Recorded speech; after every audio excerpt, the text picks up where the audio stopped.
Hello, welcome. It's HardLore time. How are you, Harm's Way? Oh, what's up, Bo? The tables are turning today. They really are. I got so many people in my apartment. Tell me, introduce the band. Who do we got with us today? We got Nick G over here on the right. We got my main man, Chris Mills, as I punch his mic. The drum machine to my left, and on the far left, you might say, James Hammers Pligge. Two-time guest, James. Yeah, or repeat guest. We're doing a gold jacket club, by the way, James. Returning member here. Yeah. So once you get to 5, we'll get you a beautiful gold jacket, all right? And in spirit, of course, is Casey, who physically could not fit here, nor do I have more than 4 channels on this mixer. Correct. But he very graciously volunteered not to attend. He's actually literally working right now on stuff we need for the tour. He's a fucking trooper, and we will talk about him. We will talk about him fondly, big time. Well, we've also got Bo with us, who, normally he's the host of this program, but today he's just a guy I get to ask questions to. It's another band guy. To some extent, right? HardLore's got Harm's Way today for a very special occasion. The monumental follow-up to the smash hit Posthuman is finally here. It's finally out. Common Suffering, guys. We all suffer. We suffered trying to put this episode together. That's very true. It's true. And that's what this record's all about. When did writing for Common Suffering start? Nick, you want to take that one? Yeah, I think it was late 2019. Late 2019. Yeah, before the pandemic and everything, we'd already started like the writing process a little bit. Some of the riffs, at least some I remember you like sending in demos. I remember you playing with Casey on tours. I can't remember which, but like you were fiddling. We had that little thing, and you were just like jamming and would record on Casey's like makeshift little studio. Yeah, yeah. I think we just didn't want to like procrastinate on it, so we already started writing, and then I don't know, a lot of those ideas we didn't end up using, but those ideas are like the spokes on the ladder that get you to the top, Right. You figure it out. Yeah, they were. But see, what's interesting about this, Nick, is that they just threw this question to you. As long as I've personally known Harm's Way, the core of Harm's Way has been James Chris Bo. And James Chris Bo just said, Nick, tell him when you started writing this record, essentially. So to have a newer member be the step up and say, guys, I'm gonna try some stuff is a very rare thing. Was that daunting going into this? Not really, because honestly, like Posthuman was pretty involved too. Like definitely got to like write a big chunk of that with everyone. So I kind of felt like I got the formula of what kind of like made something sound like Harm's Way kind of, and then just I don't know, adding like frills to that to not make it like one note or whatever. But I mean, it was daunting for sure, like writing in general. I'm sure it always is, like for everyone, but there's a lot of something that has like become one of the like the signature things on this record is like the wah chord, So yeah, okay. The like open thing, is that that's a Nick special? That's definitely one of them. I feel like we kind of found that trying to like not just do the single string thing or like just having shit sound like just down-tuned power chords. So having like a melodic kind of like dissonant thing over everything. I feel like thing, chord, whatever. There's a little bit of it on Posthuman with like the ugly machine chord and stuff. Like it's definitely there, but Nick's got these spider hands, and he plays shapes that like my hands have never been in. He just comes up with things that I don't know how they work, but they work, and he's very good at like. Does every song have one? Every song has like a weird chord. Yeah, they've got some. There's some chords where I just think, what the fuck how did he do that? Yeah, yeah. Every song is a gimmick, or we try to like make not a gimmick, but like every song was supposed to like have its own like thing, kind of. Yeah. So do you want to talk about the pedal? Oh yeah, the pitchfork, the magic sauce, dude. Yeah, that was definitely used a lot on a lot of the ideas. We used it a little bit on Posthuman. Was playing with Vane like in the last couple of years, and like they use that too. Kind of like a lot more than we did still on this new record, and in a different way mostly. But Jeremy's like a psycho with like guitar shit, so like big time. Definitely playing with them helped me like. You know, I try not to be like directly influenced by what they were doing because I didn't want to like bite what they were doing, but made me kind of like look at my guitar differently or like what pedals I was using and kind of see where I could just add like flavor to shit. That's exactly what it does. Is that pedal kind of elongates the neck? You know, it makes stuff just be lower. Or if you're playing something high and you go from low and then back to normal, it makes it go ring. Like it does cool. Lots of cool shit. And it definitely like now there's a whole new thing that we do when we're playing some of these songs where it's like you're playing rhythmically with your right hand and with your left foot at the same time, which Chris is used to, but I'm not used to. Yeah, there's like a whole drum thing to it. Speaking of pedals, I think it took me 5 or 6 times all the way through to even process that the HM2 is basically gone. Yeah. Oh yeah, we didn't use it at all. I don't even think we used one on Posthuman. We didn't. We used the Swollen Pickle. Yeah, a little bit. Yeah. A little bit, which is You did. Which is, you know, it's like a version of an HM2. It's like a more controlled version, and then we used it live. I did. Did you use yours live? I tried it, and it sounded kind of crazy. So you weren't digging it. Yeah, I was just good on it. But because like we play older songs that have such HM2, that the Swollen Pickle was like easier to control. So Swollen Pickle is unbelievable. Yeah. What did you use for heads? I know the clean was Bad Cat. Oh, for the new record, yeah, we used the Bad Cat for the cleans, and then honestly, it was just like 2 different EVH EVHs with different tubes, and then I think like a 6505. It was just like all EVH shit. Basically. Shout out Fender, dude. Yeah. Shout out Edward Van Halen. Edward Van. Kidding me? Mm-hmm. Harm's Way powered by Van Halen. Mm-hmm. Absolutely. Thank God. All right, let's get into the record a little bit. So Nick is spilling sauce everywhere, right, and bringing riffs to the table. Casey was like the sauce filter. Yeah, so that's exactly what I was going to say. Is Casey and Nick both live in Milwaukee, and were you guys living together? Yeah, they were living together for a minute, and then over the pandemic, you didn't live together, but would like. We still did. Actually, they lived together. So like, Nick's playing COD, getting kill streaks, writing riffs, and Casey's who knows what that guy does. Every day was like get up, take a shower, put on the hazmat suit, go to the store, and spend like $400 at the grocery store.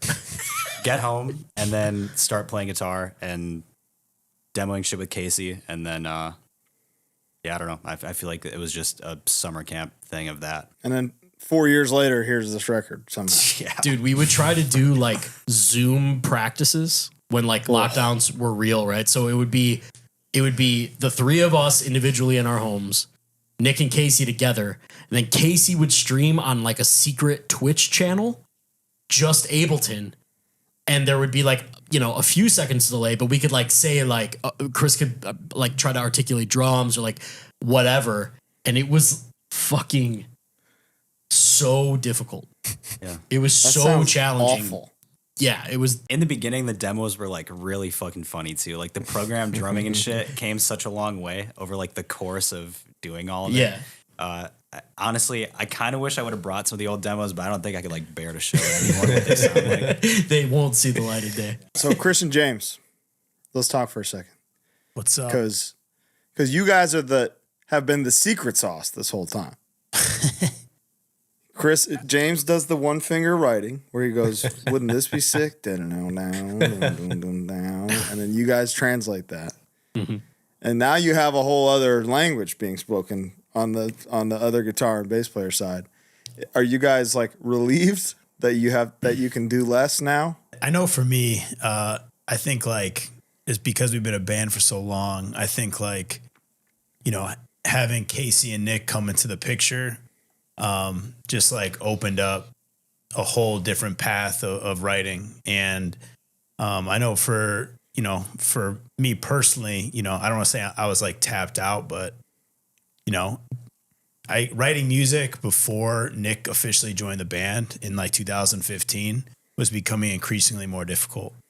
And so, cause I mean, he kind of really started helping us write probably about a fourth of the way in of Posthuman. And like, that was kind of the thing that really got us to the end of Posthuman. And then obviously, I honestly don't think any of us wrote a full riff or song on Common Suffering except him. Wow. So like, I just kind of look at it as almost like him revitalizing the band in a way to make us sound like Harm's Way, but in a more advanced riff writing way, I guess. It is advanced. And Chris, you have Casey, who's very good at programming things, and Nick, who's also a drummer. So what was that like for you? Because like Nick will say something to you or you'll say something to Nick about a drum thing that's even over my head. And then Casey will just like, oh, okay. And just like do it. Chris, I feel like you're always going to do your thing regardless though. Because your thing is so iconic to me. Yeah. The Chris vibe. For sure. And, like, I think the cool, like I've known Nick for like a really long time at this point, and we played in other bands together, like kind of like leading up to him joining Harm's Way. And like in a lot of ways, I fucking wanted Nick in Harm's Way for forever, and like it luckily happened, and I think like, Nick understands like my drumming in like a really cool way where, he can kind of like almost like, I don't know, even in the way I think Nick writes riffs, he like writes riffs with my kind of like style in mind, and there's like a shared language, so to speak, I think like between he and I in terms of how we like approach parts or what kind of drum stuff we want to hear, in a lot of ways, it's like pretty like refreshing for me because I think the like literacy both like Nick and Casey have for percussion, we can just like bounce a lot off each other. And it's definitely like expanded, just who I am as a drummer even more, if that makes sense, So I think like, that was a really cool component, I think, with Common Suffering is like, just like kind of pushing the bounds and having, other people to kind of help hold me accountable to that as well. Over the years, learning Harm's Way songs just peripherally, you and like Hatebreed are like the number one air drummable bands. So I'm looking forward to getting really comfortable with these songs today. Silent Wolf, I'm probably already there with, so that's good. Yeah, you're pretty quick James, with them feet. What was that? You got them feet down for sure. Oh, I got Chris's feet all day, dude. Quite literally in many different spaces, whether it's fucking Fluff Fest in the Czech Republic. At Fluff Fest, I got your feet, hands, balls, and all. Huh? What's cool about this episode, by the way, is it'll come out like as the tour starts. Amazing. How does that feel? Are you guys nervous leading up to this thing? First one in 5 years or whatever? Yeah. A little bit. I got some anxiety for sure. Like, dude, we played a fest in Toronto a couple weeks ago and the wheels damn near came off. It's just kind of shaking off some rust and stuff, really. No pun intended. Let that be the wheels, and then now put them back on and blow some socks off. All right. Gorgeous looking record. Look at this thing. Chris, you want to talk about the album art? Yeah, please do, because I know this is V2, right? Oh, yeah. V2 indeed, but we won't get into V1. Yeah. V1 was great. Yeah, beautiful. But yeah, no, I mean, the album art was done by this dude, Corin Brownlee, and we kind of came across this stuff while we were trying to kind of pivot and find work that felt pretty relatable to the lyrical themes and just like the overall vibe of the record. It's an atom bomb of bodies, right? Kind of. I don't know. I don't know if it's bomb. Yeah, it seems like I always thought cloud. Yeah, like a platform. Yeah, like it's raining men. Yeah, yeah. raining men. Yeah, you know what they say. Hallelujah. No, I think it's raining genderless bodies, but I think hallelujah. Hallelujah. I think Korn actually described it as like a brain, right? A brain. In an interview that he and I both were a part of recently. Yeah. Open up and hold up the gatefold, like the whole inside. That's my personal favorite part is the tunnel of bodies. Mm-hmm. I think, dude. I think when we like got that when we got like the various pop potentials or whatever, and like that was included, like I just think that is the creepiest, coolest. Whose idea was doing sideways back cover? Ridge Ryan did the layout, legend with like Corin's, work, so to speak, and I think that was just kind of some brainstorming he and I had kind of worked on together, but the execution was awesome overall. I love the art, to like Bo's point, I think like all of it just obviously creates this like sense of panic and anxiety, like kind of looking at it. And like initially when I came across the pieces, I was like, that's it, and just like kind of told these dudes like, let's try to act on this. And like, luckily Korn was down and he's been fucking awesome to work with ever since. Yeah. I mean, a record that looks the way it sounds is obviously something as music fanatics is important to all of us. With Posthuman, I loved the cover art, but I didn't necessarily think like when I first saw it, it wasn't like that's it. This one, I did feel that way. Mm-hmm. Like the second I grew to love Posthuman, and like I do think that it's the perfect cover art for that record. With this one, the second we saw it and came up with the album title, I thought like that's perfect. Yeah, it's a great vibe. Mm-hmm. Tell me about the title, James. For the record? Yeah. Or just for the Common Suffering, I guess, was more of a collective decision. Mm-hmm. There was a couple ideas. Chris could probably speak more to the record title than I can as far as where it came from. But I just like Bo said, when I heard it, I was like, that's definitely the one. Yeah. That I wanted to use, just because I think, after the last years of, I think, our lives and like what a lot of us had been through personally, and obviously, I felt like we all could understand that there's a shared amount of suffering that went on in the last years. And I think that was kind of just a good way to, connect with each other through the album title. Agreed. Yeah. I remember deliberating in the hotel room. Dude, what was the name of that pizza place that we kept getting that we were just crushing? It was like a lady's name, right? It was like Roses or something. No. Oh, Franzones. Franzones. Dude, Colin, great. We were just talking about it the other day. Great sweet sauce. Oh, that's that one. Yeah, dude, just like how many slices did we each crush? Fuck. Like a whole pizza each. Yeah, we got like 6 pizzas. Yeah, there was like one night I think where we all demolished our own pizza. Fuck, that didn't feel good. It's the only way to do it. With the sweet sauce, just goes down so smooth. It really does. It really does. Yep. Tell me about working with Will before we get into the songs themselves. He's the fucking man. Yeah, he was awesome. Can't say enough good things about him. He was really a guy, I think, especially. So like we could say like pre-pro was all of us sitting in a circle, and then with Will, and we were just like going over the songs, going over parts, and like demoing them with him. There was never, I don't think there was an idea that he wasn't willing to like try, or willing to like hear out, or willing to like everything.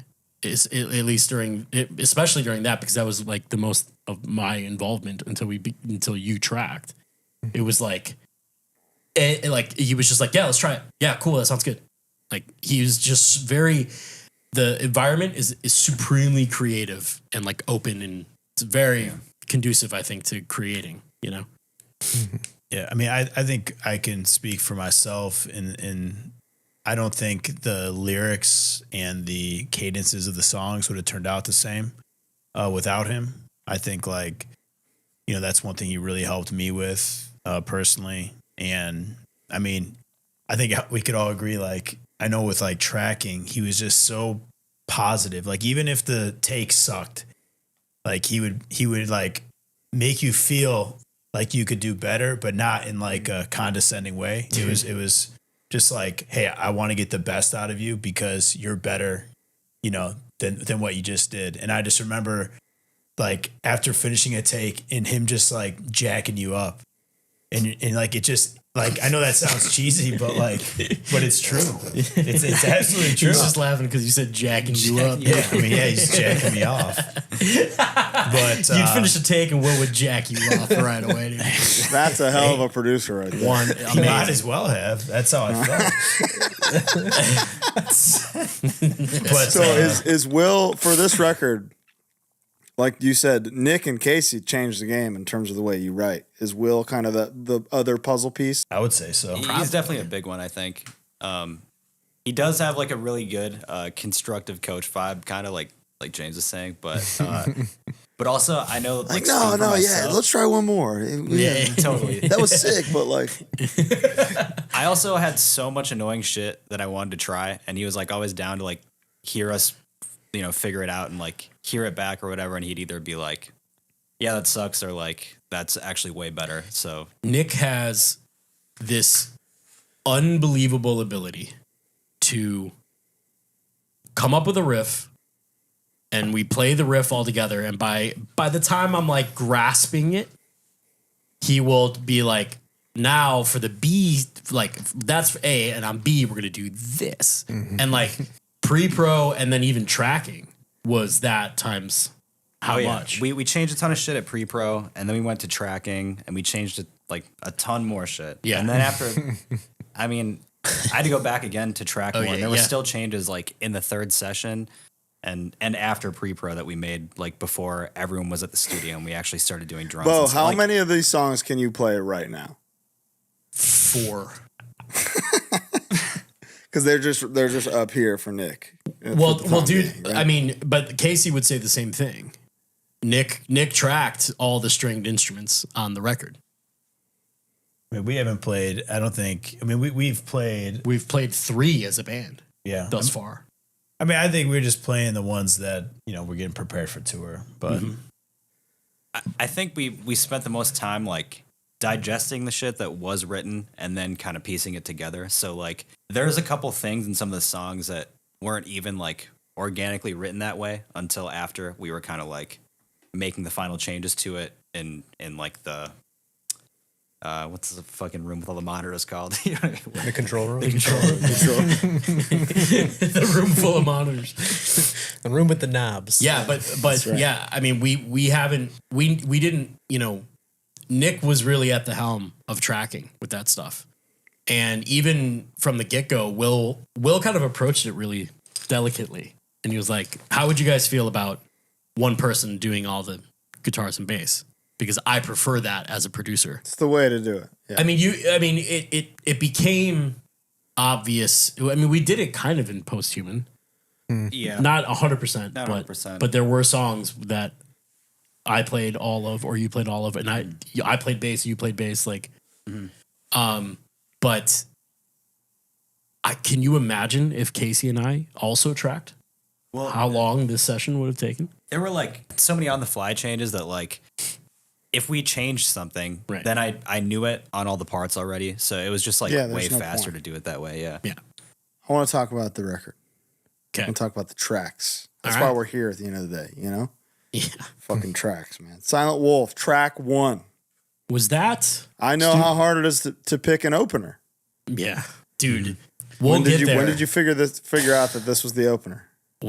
I mean, the deliberation over the sequence of this record was like months. Yeah, I mean, took months to figure it out. Yeah. Took so long. I do think this one we felt was an opener pretty soon, though. I think in pre-pro when it was done, yeah, at least half of us were like leaning that way. Was this song written in the studio?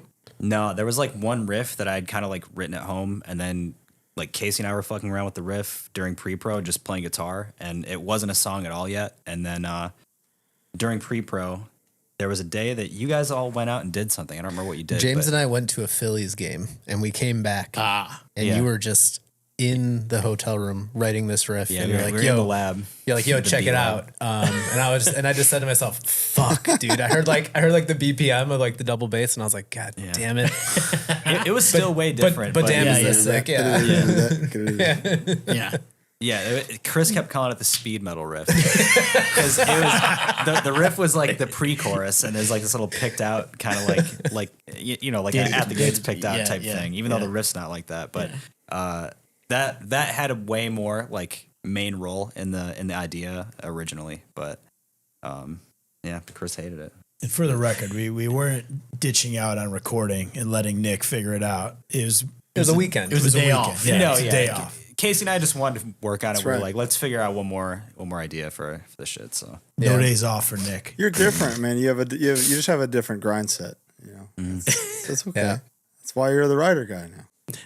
What I think was cool about that song is like, obviously it started in like one way, and like taking it to studio, it ended up in a totally different place. And, initially, it definitely sounded like a speed metal riff because it was like happening over and over and over again. I think the programmed drums were like totally different than what I ended up like writing for the track, Yeah, in my head, it had more of like almost like a Deftones picked out like vibe. But I get what you're saying and why you like heard it that way. It was definitely not meant to be a speed metal riff. Dude, who even uses that term? Chris, Speed metal. Yeah.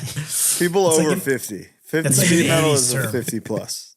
Yeah, good. I am over 50. but yeah. Did anybody not get their way when it came to the sequencing? Was like, is there one thing that one of you guys is like, I'll concede, but you're wrong? I don't remember. It's hard. Yeah, it's tough to say. We're literally talking I mean, 3 months. I think Yeah. song 2 was the biggest challenge. Yes. Yeah, and there was a tough. there was a B-side on the record that definitely took a lot of deliberation over, and just like back and forth over like whether or not it should have been this one song or that song, and I think where that song would have been placed is kind of where we felt stuck at times. Mm-hmm. The funny part is though, I'm really happy with the sequencing, right? Yeah. I think Yeah. sequencing Yeah. ended Absolutely. up awesome.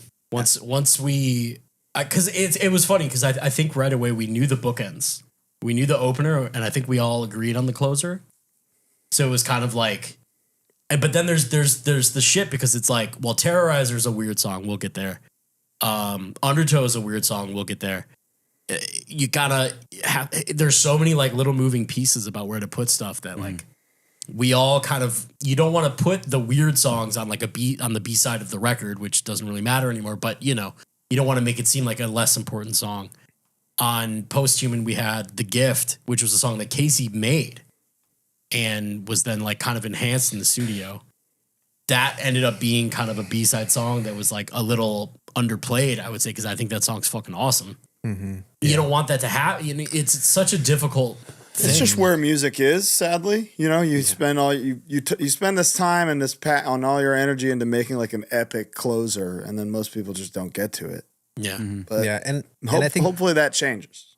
Yeah, totally. And I think that was like a little bit of a paradigm shift for us too. Obviously like working with Will, he was, we're so focused on sequencing. We're so focused on like the flow of a record. And he was just basically like, well, look, maybe think about it this way in terms of like the current like attention span of like music listeners. We're very analog vinyl minded. Yeah. And he was very much like digital, the playlist. He was like, you can't think about it in the old way. Like obviously for the vinyl itself, it matters, but the majority of people are not going to consume this record that way. I'm curious, and I'll figure out a special prize for who's closest. What do you guys think my favorite song is? Nick, Knowing me Yeah, well. What do you think I have two favorites. Okay. So there's two right answers. There's two right answers. Nick, you go first. Are Or do you want me to go first because I know him? The first one I'm gonna back my ass. You go last, Bo. All right. I'm gonna guess Sadist Guilt as one of them. Okay. Nick guessed Sadist Guilt. It's a good one. Do we guessing 2 favorites? Yeah. All right. Yeah, what are my 2 favorites? Undertow. What'd you say? And Undertow. Undertow. Okay. I'm gonna guess Heaven's Call and Undertow. I'm gonna go with Bo on that one. I think Heaven's Call and Undertow. So I also was going to say Heaven's Call, but I was going to go Devour being the second one that you liked. All right, so Heaven's Call is my favorite song. Yeah. But Terrorizer's my other favorite song. Ooh, lovely. Missed the second. So you guys playing that one? Yeah. That's on the set list. Yeah, it's the goal. We're like currently in rehearsals and stuff like that, and the goal is to obviously make that work in a live setting for sure. Okay. I can't wait to hear that. Big industrial song with big pit is like the thing that you guys do better than anyone to me. Fuck yeah. I really you're good at doing both together, where a lot of bands are like, no, we got to just do one at a time. You know? I really like Terrorizer. Yeah, it's Same. great. I'm very, very pleased with it. Heaven's Call, Terrorizer. That's interesting for you. It's a banger, dude. You guys are you might have to play that one after this episode comes out. Good call. Yeah. Track 2, Denial. We talked about how hard it was. Track 2 is like, that's the hardest place to be, because that's, if they're going to fall off after track 1, you got to fucking bang them out with something crazy here. Tell me about Denial. The interesting thing about Denial is your brother beefs Denial. Does he? Yeah. It's the one, I think he said it's the one song he doesn't like. Yeah. So the fuck, Taylor. We don't have to talk about that. Something that we've been talking about and deliberating about a lot is like, this is our first tour in 4 years. People want to hear a lot of stuff, and trying to figure out, what songs off the new record not to play is like pretty challenging. So yeah, Denial is not on the set list currently, but that, hey, there's lots of shows. Could change. You can bust it out. But what you're describing is like, you guys are a legacy band now. You've been a band for damn near 20 years, right? Yeah. Almost 18, yeah. You've written a lot of songs that people like in that amount of time. You're facing the peril that every like great legacy band faces of, okay, do we play the first record all the way through, or do we play what we want? Hollow Cry, track 3. Let's talk about it.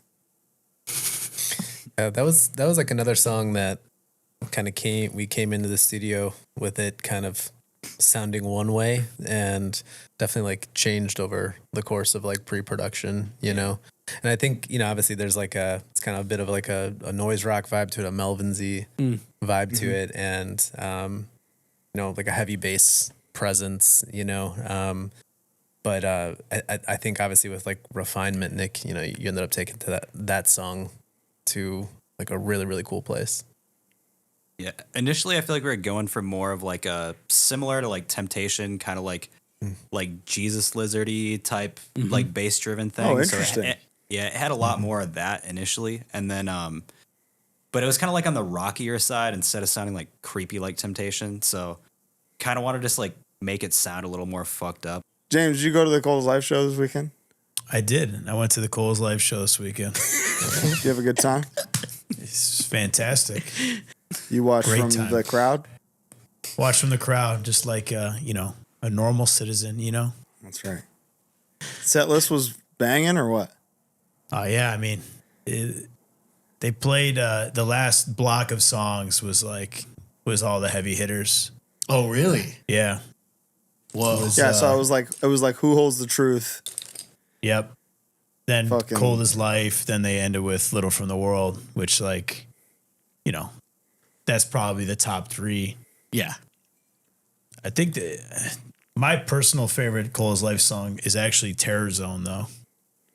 They played that, right? No, they did. but I think early, they played it right? like earlier on, second. But I saw an awesome video of Freddie fixing Jeff's mic stand. Did you see that video? That's cool. There's just like a cool little moment when even he's like looking up, like they're like laughing at each other. It's just cool stuff like that. That's respect. Yeah, it was sick. yeah, no. James, I would fix cool. your mic stand any fucking day of the week. I think you have actually. Actually, more so. 100%. I think probably more so Chris's drums you fixed more than anything. Probably. That whenever that China falls, you know damn well I'm gonna be there.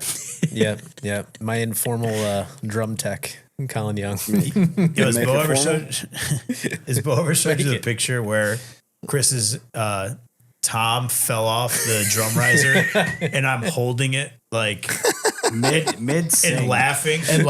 Yeah, Literally. yeah. It's a very funny picture. I'll send it to you, Colin. Gunk. Yeah, dude. One time we played Guadalajara in Mexico, and Chris sat down at the drum set and literally went like, "Bam," and every piece fell apart. Just exploded like a fucking Lego drum set. Literally like a Lego drum set, and all of us just laughed. Like even Chris was just like, "Fuck." First note of the set. And I'm pretty sure I was like on like a drum riser too. And like this this tom just fell and just bounced and bounced and bounced and bounced. And you know, we just had one of those moments where we just Did you pause or did you just keep going? I don't remember. Well, I think we actually had to pause because at that point, like, I think multiple drums were no longer in the set. Yeah. Like they had fallen off the stage. Just unplayable. But you know, it's like one of those moments you're like, dude, we're in fucking Guadalajara. yeah, And, you yeah. know, Who gives a shit? Yeah, exactly. What's the worst thing that's happened to one of you on, like, who has the worst single incident on stage? Is it that? Or is it James breaking his arm? That was bad. That was not good, yeah. But that didn't actually do anything to the set. Yeah, that was song one, too. He's a trooper. He didn't even Finish the set. Dude, one of the craziest things that James will tell you is that after all of that, he drove home from the city back to Naperville with one arm, with the bad arm, to prove that it was okay. With the bad one? I mean, so I didn't want to admit that it was broken. So I drove home with my broken arm to prove to myself that it was good enough to, but I fell asleep and I woke up. And when I say I was in the most pain I've probably ever been in, that was like, I just moved my arm just like a little bit and I like just drove myself to the hospital because I knew it was broken. Fucked up. Was it like purple? Oh yeah, dude. It was like an arm wrestler's forearm. It was just fucking so Popeye. What's basically, Dude, that was a crazy day because that was, you know, John had just quit the band, right? and both Johns And Hofacker. Yeah. And you broke your arm. two members quit the band, and we were supposed to leave for tour in 5 days? Yeah, that weekend. Yep. Well, James, did you hear Caution's response? I mean, I haven't watched the full video, but I've talked to him about it, and he says he talks shit on me. Is that true? I A little wouldn't. bit. There's a little bit of, fuck James, as much as I would say you threw at him 100%. when we did the episode. I mean, I personally don't care. Yeah, but very friendly. What's the worst thing that's happened to you? Like, stuff has definitely fallen. You've bled a couple times. One time, Colin, His hand. my hand. My hands, dude. My hands. One time, we were in Ohio, I think. Your right pedal broke and you played scrambled with only your left foot. That's happened. That was pretty cool. I mean, dude, like, my shit just breaks all the goddamn time. Colin, you've seen it time and time again. You fixed it time and time again, dude. I mean, the amount of times my kick pedals just come off or the kick drum is just slid away. Dude, remember the one time in Toronto how, we played this like United Steelworkers like union hall or whatever, and I'm on like a drum rug and we're just playing on a tile floor. But the problem was you were 100% on the drum rug. Yeah. None of the feet of any of the drum hardware were on the tile. Yeah. Okay. So he's on an island. Yeah, and you know, by the middle of the set, like I had just moved, and I was like I was essentially like in the middle of the. It's like a magic carpet. Yeah, yeah, like everything moved together, insane. dude. But Everything so had he's moved on together. he's on a rectangle that every time he hits something, it's vibrating, and literally by the end of the set, he was in front of all of us. That was the first time we ever played, and the only time we ever played frontal lobe. Yeah, frontal lobe all together. Yep. You've broken. Dude, at least the worst it moved is, together. yeah. The worst, I think, in my opinion, is you breaking a snare. That's happened a lot. Yeah, that's happened a lot. Just you know? the bottom snare, just snapping. I mean, like, yeah. yeah. You're just playing. Yeah, you're essentially just playing a bongo at that point. Yeah, I mean, Reggaeton. like obviously, like the one thing that comes to mind, like in terms of like the hardest set we played was playing Averill, and in. Oh It's god, like 100+ degree, and I like just threw up. anchors up. Yeah. Threw up on stage while playing because I was just straight up heat exhaustion. And that set was wanted to crazy. die. That set was insane. Because that was also the set that Seba's string. He used to keep his strings. Yeah. He used to not cut the extra ends off of his strings, and he used to say, "If I have long hair, so does my guitar." Okay, cool. He bent down.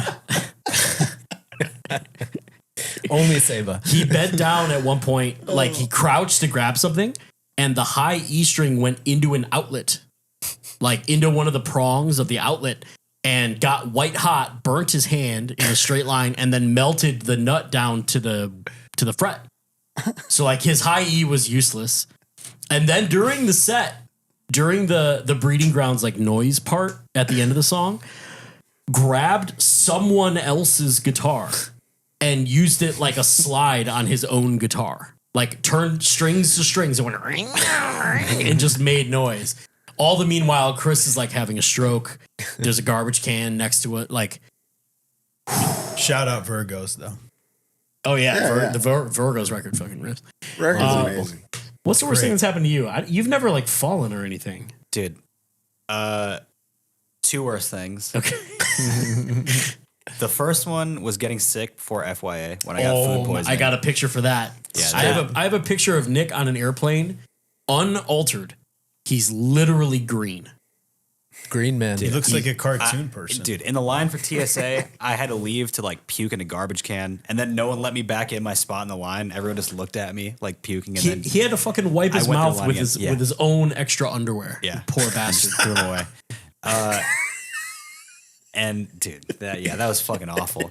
And then we got to the gate and you're like, all right, I'm gonna go to the bathroom. And they were literally like the ticket counter people were like, if you guys aren't on the jetway in the next 60 seconds, it's leaving without you. Yeah. So I had to run and grab this poor bastard who's like sick and be like, Nick, whatever is going on, you have to get up and leave right now.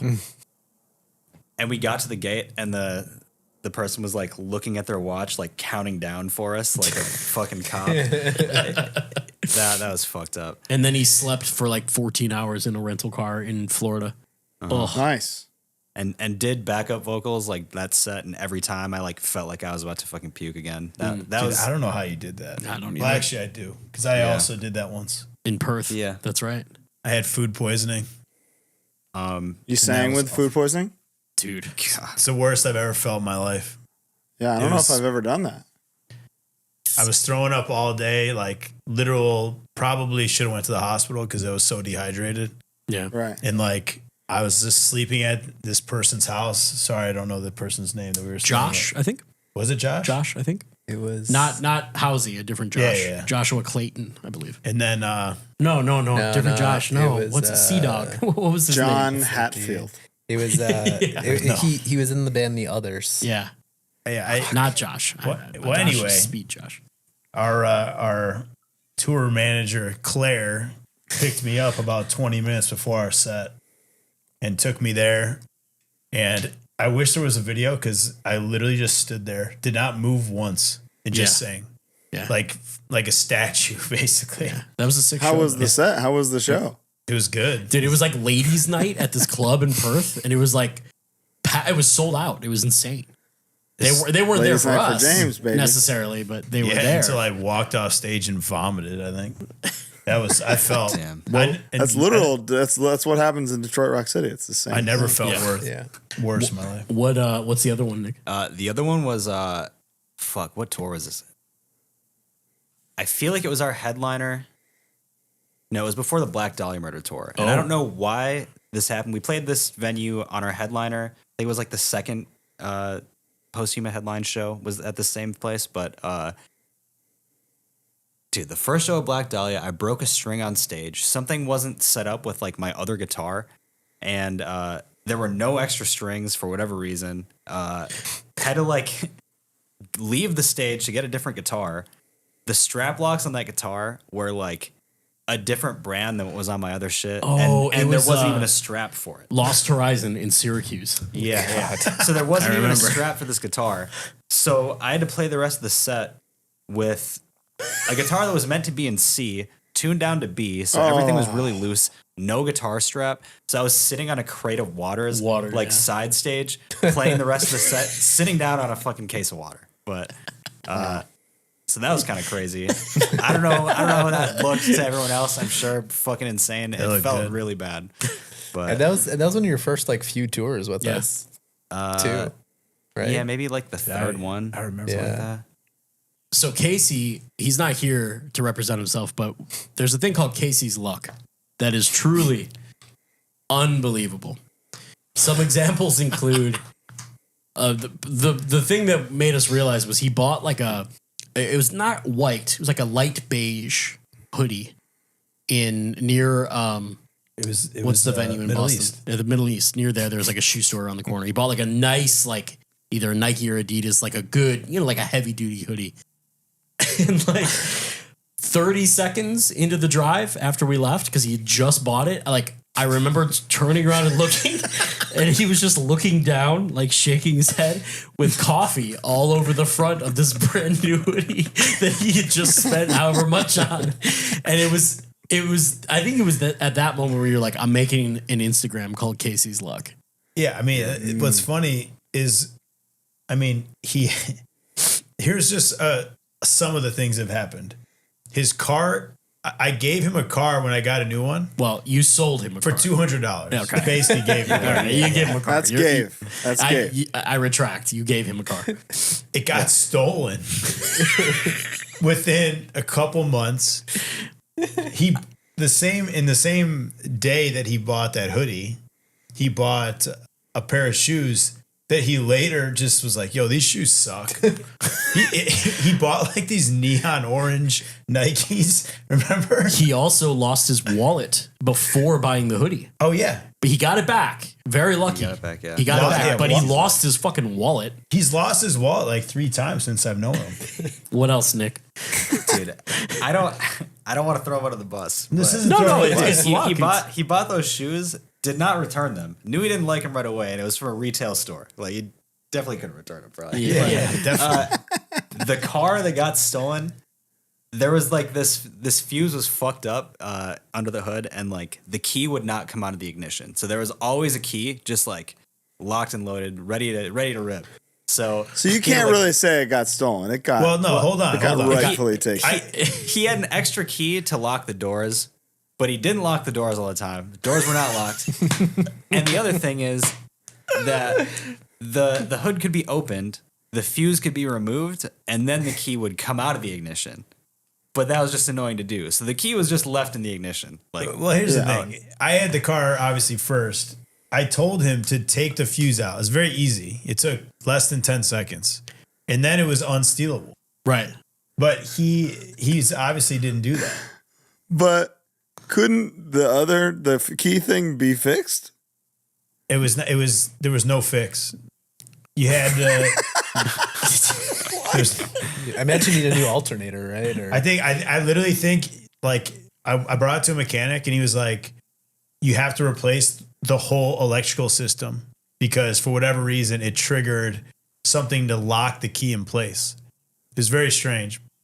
So it was either that or just take the fuse out. Hey, it was $200 car. I mean, you gotta fucking that $200 for that is like highway robbery. I feel like I want to pull up the Instagram to look at the other things that you've posted on it really quick, because it truly is like. Should we talk about the Harm's Way fucking curse? I mean, now that I think about it, maybe it's Casey's fault that our trailer got stolen. You know? Had he not been in the band. Are all these things post Casey being in the band? Well, no. We have a weird thing, dude, where every 3 years something shitty happens to the band. And it's not just like, like a tour fell through or something. It's like the first one was when the two Johns quit and James broke his arm. It was 2009, 8? 09, I think. 09, that makes sense, because then 2012 our van got stolen. 2015 our van got broken into in Dallas. We lost all our passports and backpacks and computers. 2018 the trailer got stolen. 2021 our practice space flooded. Oh shit, guys! You need to chill next year. So next year we're fucked. 2024. Well, dude, yeah, fuck. It's gonna be a hard record. Don't go anywhere. All right, stay home. Let's see. He broke his ears in Helsinki, or his earbuds in Helsinki. He broke his earbuds. I missed a word there. One time we took a flight. I don't remember where, but all of us had an extra space in between us. So we were sitting on a plane next to each other, but with the middle seat empty. So Chris and James, Nick and Casey, and then Casey was sat in the middle in another row surrounded by people. No. The guy that was sat next to him, there was an open seat to his right, and he chose to sit next to Casey. He wouldn't move. What? He wouldn't move. What happened there? At what point do you just say, "Dude, move"? A poster. It's open. It was to Paris. That was where the flight was to. Oh, and here's one where he's wearing a yellow hoodie and he has stains all over it. He's chronically spills. He's just got bad luck. He's just one of those guys. The 2018 trailer theft. We all got most of our stuff back. Casey got nothing back. We got 2 guitars, and you got your head back. Yeah. And it was way later down the line. And I got drum hardware. Literally and Chris got drum hardware. a year and a half later or something like that. But but Casey got nothing. Got a trace of his shit. Not one thing. Because what that means is whoever got it was like, I'll play a little bass. Yeah. So Chris, your kit is still just somewhere else? Well, dude, luckily, I was using a backline kit for that tour. Oh, so but I lost the snare, I lost double bass pedals, I lost cymbals. Some fuckers got those. Huh? Yeah, but like luckily, like I got all my hardware back because like they like ditched the trailer next door to, I think in Mandalay Bay, and they just found like this like brutally open trailer, and for whatever reason, my stands case was still in there. I guess they saw it and were just like, "Oh, this is too fucking heavy. Yeah, let's leave it." The biggest thing in the world. The funniest part about that is the merch being gone. Yeah, well, some of it. Remember, Emma sent us some. Yeah, but Emma from only Dying records though. We had like $8,000 worth of shirts that are just gone or in a dumpster. It's somewhere. Yeah, they're either on a landfill or people are wearing them somewhere. And a whole grip of them were in someone's RV. Yeah, it was in a high-speed chase in the Northwest. Really? I mean, the story of the trailer was like truly insane. Yeah, we could probably do like a Netflix special. Yeah, like a nice true crime podcast on that. 100%. Have you guys seen any pictures pop up of like dudes in the wild wearing the shirts that were stolen? I don't think so. Because it was like the first Become a Machine. No, or is the Morrissey one? Yeah, it was the Morrissey one. Oh, that's a good one. I don't remember other stuff that we had in that. I think there's those green hoodies, the post-human PSD HMN, right? The green and white hoodies. Yeah. So if you are in Vegas and you see that hoodie, dude. Also, like my guitar had never seen a Dean. That was like the most expensive one, right? A Dean Costello, one of Dean's had that he lent to us just to try. Gone. It was like an early version of it. Well, actually, that had, like the craziest thing about all this is like stuff was popping up all over like the western half of the United States, right? Like actually Dean's Head ended up in like the Pacific Northwest at some shop. Yeah, but for some reason, like like the dude reached out to me because he had seen our post about being robbed and like I think saw the gear list. And, you know, I got into communication with him and then he just like ghosted me, unfortunately, you know, and then like the merch was in like fucking Texas or something like that, you know, that was in Oregon. Yeah, that was Oregon, found in this high speed chase, you know. I mean, dude, it was crazy, but you know, like clearly, you know, it was obviously part of some larger elaborate kind of ring, it seems, you know, and our stuff was just fucking everywhere. One of my favorite moments, though, to reflect upon, James, is James and I were like ahead of the group walking to go to the van, and where we parked the van, there were like palm trees, like skinny ass fucking trees, and I literally remember walking with James and being like, "Man, trailer must be behind that tree," like just. I was in such denial that in my brain the entire trailer was hiding behind a fucking palm tree because it was so. What an unbelievable angle I've got right now. Yeah, this is once in a lifetime. This is crazy. Exactly, dude. Yeah, I mean, we got 5 buffet vouchers. Two. Oh, Two? My bad. The fucking parking lot attendant guy who doesn't work for the Luxor, he works for their own thing, took our police report or whatever. I have an amazing picture of Nick with him that I'll send to you. Literally was like, look, man, I can't offer you guys much, but. The funniest part about that, it was 2 vouchers. I used both. Good for you. Oh, you deserve bastards. Hey, I was hungry. Yeah. Something I want to ask about. You have your manager, best in the biz, some would say. Tell me about, because talking to Vitalo is such a unique experience every time. Like management wise, or just No, in like general? like management wise and just as a guy. I mean, dude, it's so hard because like we've been close with Vitalis since what, 2008, Yeah. 2009. Yeah. You know, it's like shit. We've known that dude for so long. You know, so I mean, like the stories are fucking endless. But I guess in the context Boundless. of him, yeah, seriously, in the context of him being our manager, I don't know. What do you guys think?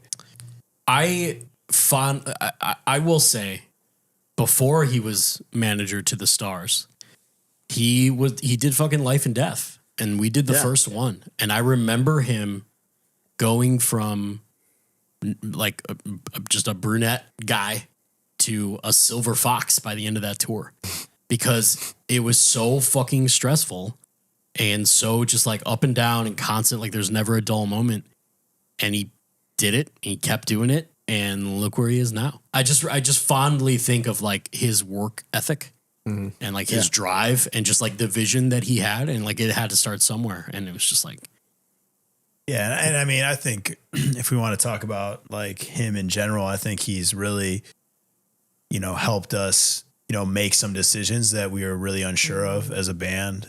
You know, for example, you know, when the Ghost Main tour had been proposed to us, I think a lot of us were a little hesitant on how well we would do on something like that. Sure. And he was kind of the one to really, you know, convince us to take the risk. And what was crazy was like, I mean, we had a great reaction. We were well received in that, you know, in that genre of music, which I wasn't entirely expecting. But there's other examples like that. And I think that he's really helped us kind of expand into other genres. And he's obviously, I mean, he, you know, like Chris said, long time friend. And, you know, obviously it's always good to work with, you know, someone you're close with and trust. And, you know, obviously I think he's also a big part of like why we've been able to be where we're at this point as well. So yeah, there's a couple key things I think that have happened during our career, you know, whatever our time being a band career, that I think if they didn't happen, we probably would have stopped being a band. Nick and Casey. Yeah, definitely. I think Vitalo and moving into like, you know, just the opportunities that were came along therein. And you having your picture taken at This Is For You Fest with your shirt off. Yeah, that was a changing moment. It's a pivotal moment. It's a big one. But I mean, we've come a long way since then. That's for sure. What's the coolest about Vitalo is like, I know that if there's time, like we can go and play catch or something.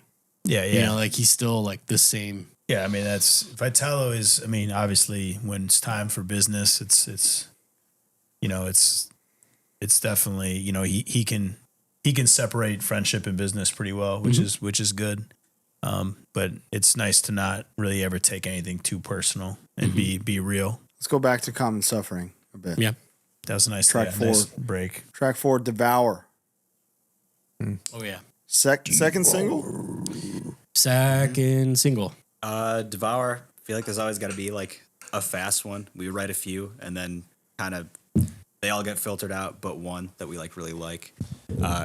And that was the one. The beginning riff was really shitty when we wrote it, and that changed a lot. The big pit part is one of the most unique single parts on the record. What was that? Was there like a certain band or song that inspired that? Down, out. There definitely was, Nick. Just say it. I mean, there's a Meshuggah. Oh yeah, I was listening to like that, yeah, like in the very late stages, of, like writing the record, I like got back into that record Chaosphere.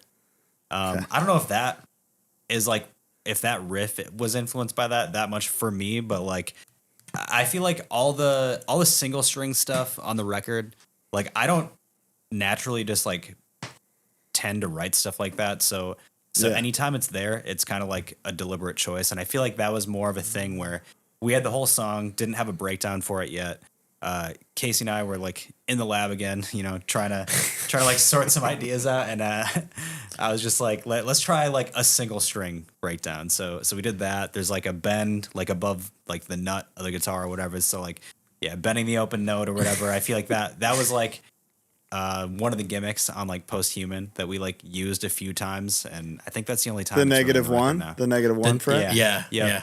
Moments are important on a big piece of music, and this is one of the bigger moments on the record. I feel like is when it opens up to that, because this is kind of the first time where it feels like those single string Harm's Way signature moments are used more sparingly.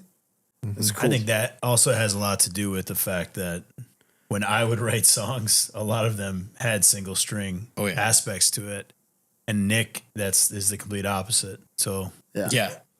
Nick uses fucking 6 strings. Can you believe this guy? Yeah. I mean, there is. I can hear it in shit, the Yeah. I mean, like the fast parts and shit have like single string, like all that stuff. Like writing D-beat stuff is really natural for me. Like I feel like I like writing fast parts, but I know that people generally don't want to like listen to that much fast shit.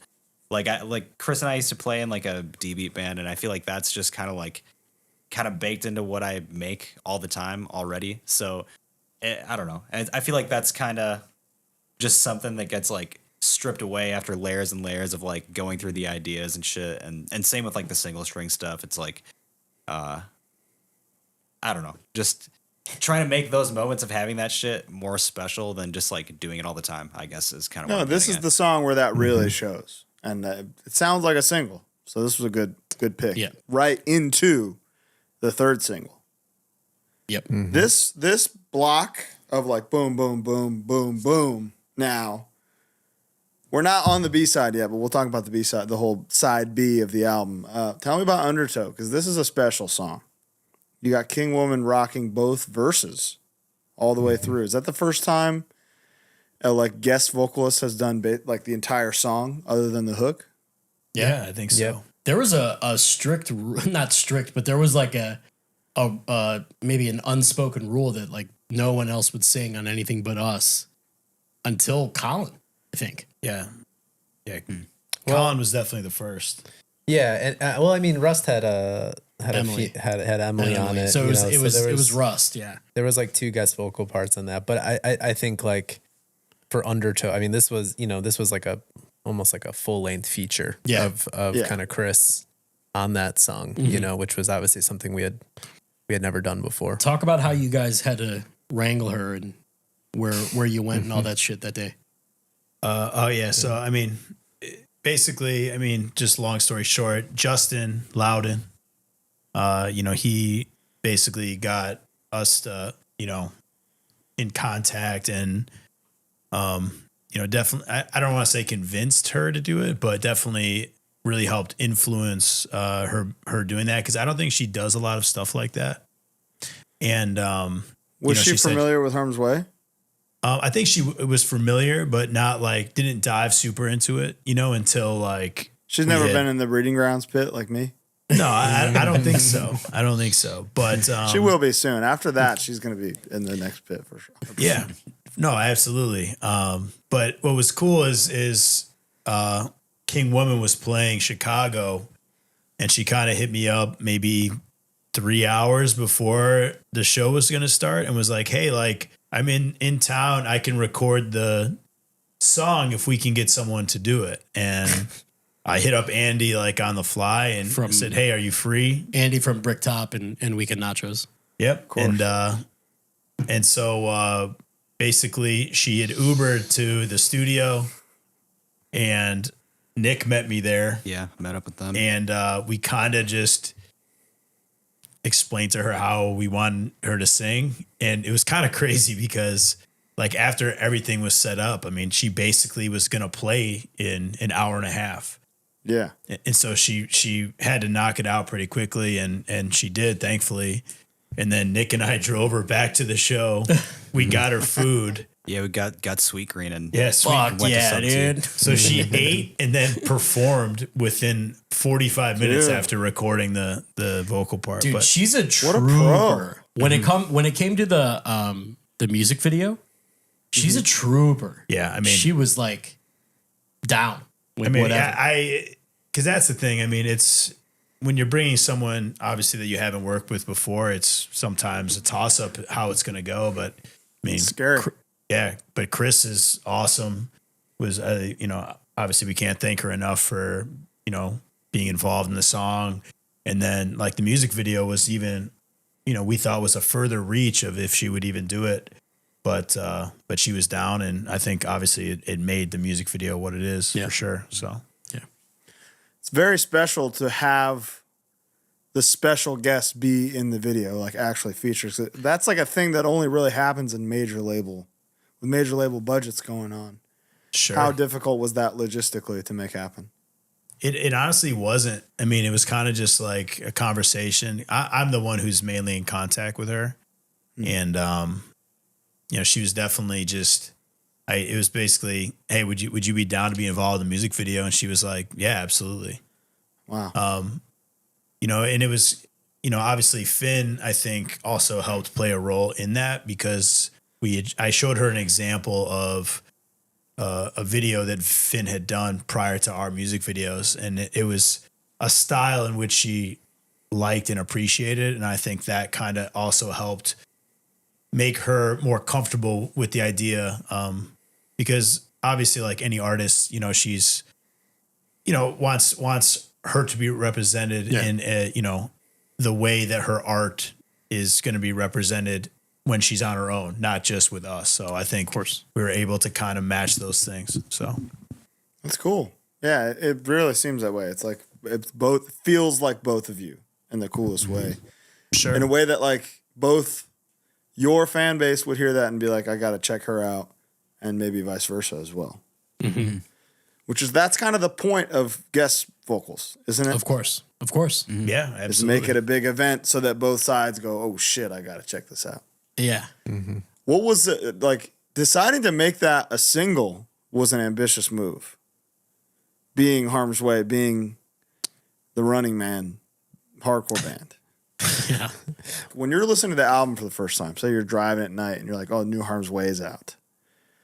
You get to that one, you're like, oh shit, they're experimenting. So I personally envy everybody who didn't hear it as a single. So they got to have that holy fuck mid-album moment. But that happened to me with Heaven's Call. We'll get to that in a second.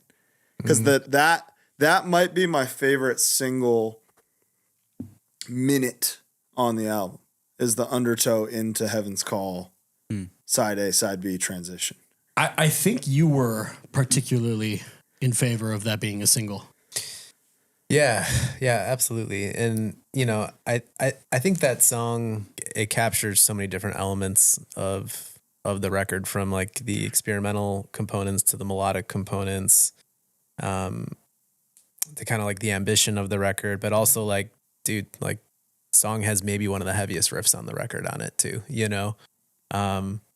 It didn't feel like, I guess, I don't know. It just felt right, you know, because again, how it captured every single element of the record. And I think just like the ethos of who we are as a band, which it's like, we're not the Running Man, you know, we are, this band is so much more, you know, this band is so much more than that. And anybody 100%. Who has kind of interacted with our discography in a meaningful way kind of knows that. Right. And anyone who knows us as people knows that. Right.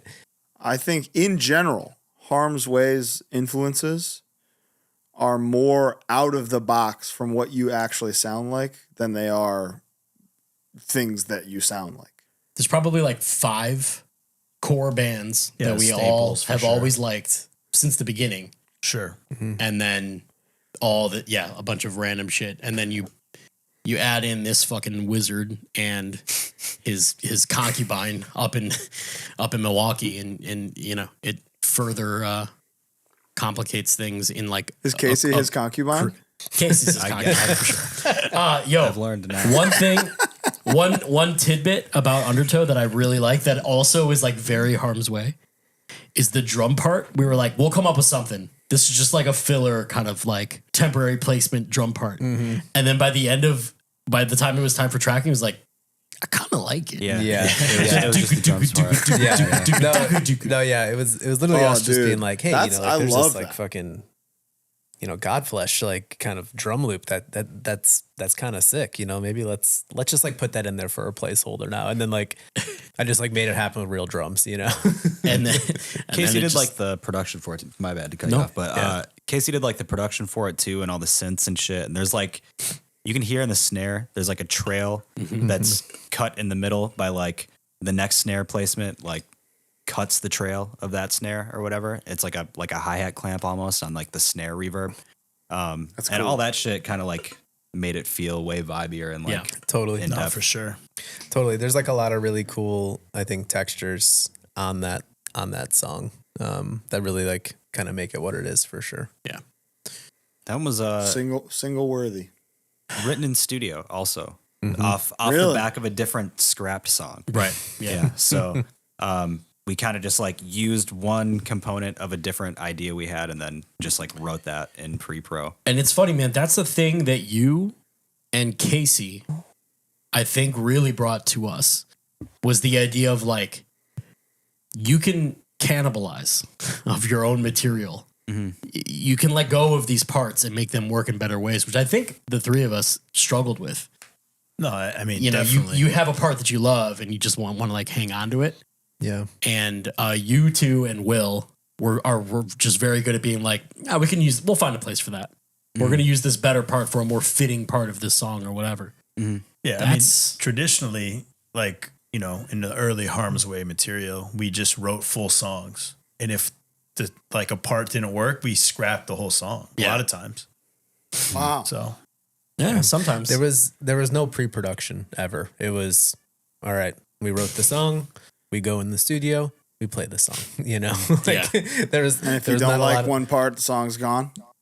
or just like, well, the rest of the song is cool. It's just that part. Yeah. Yeah. But there was no like kind of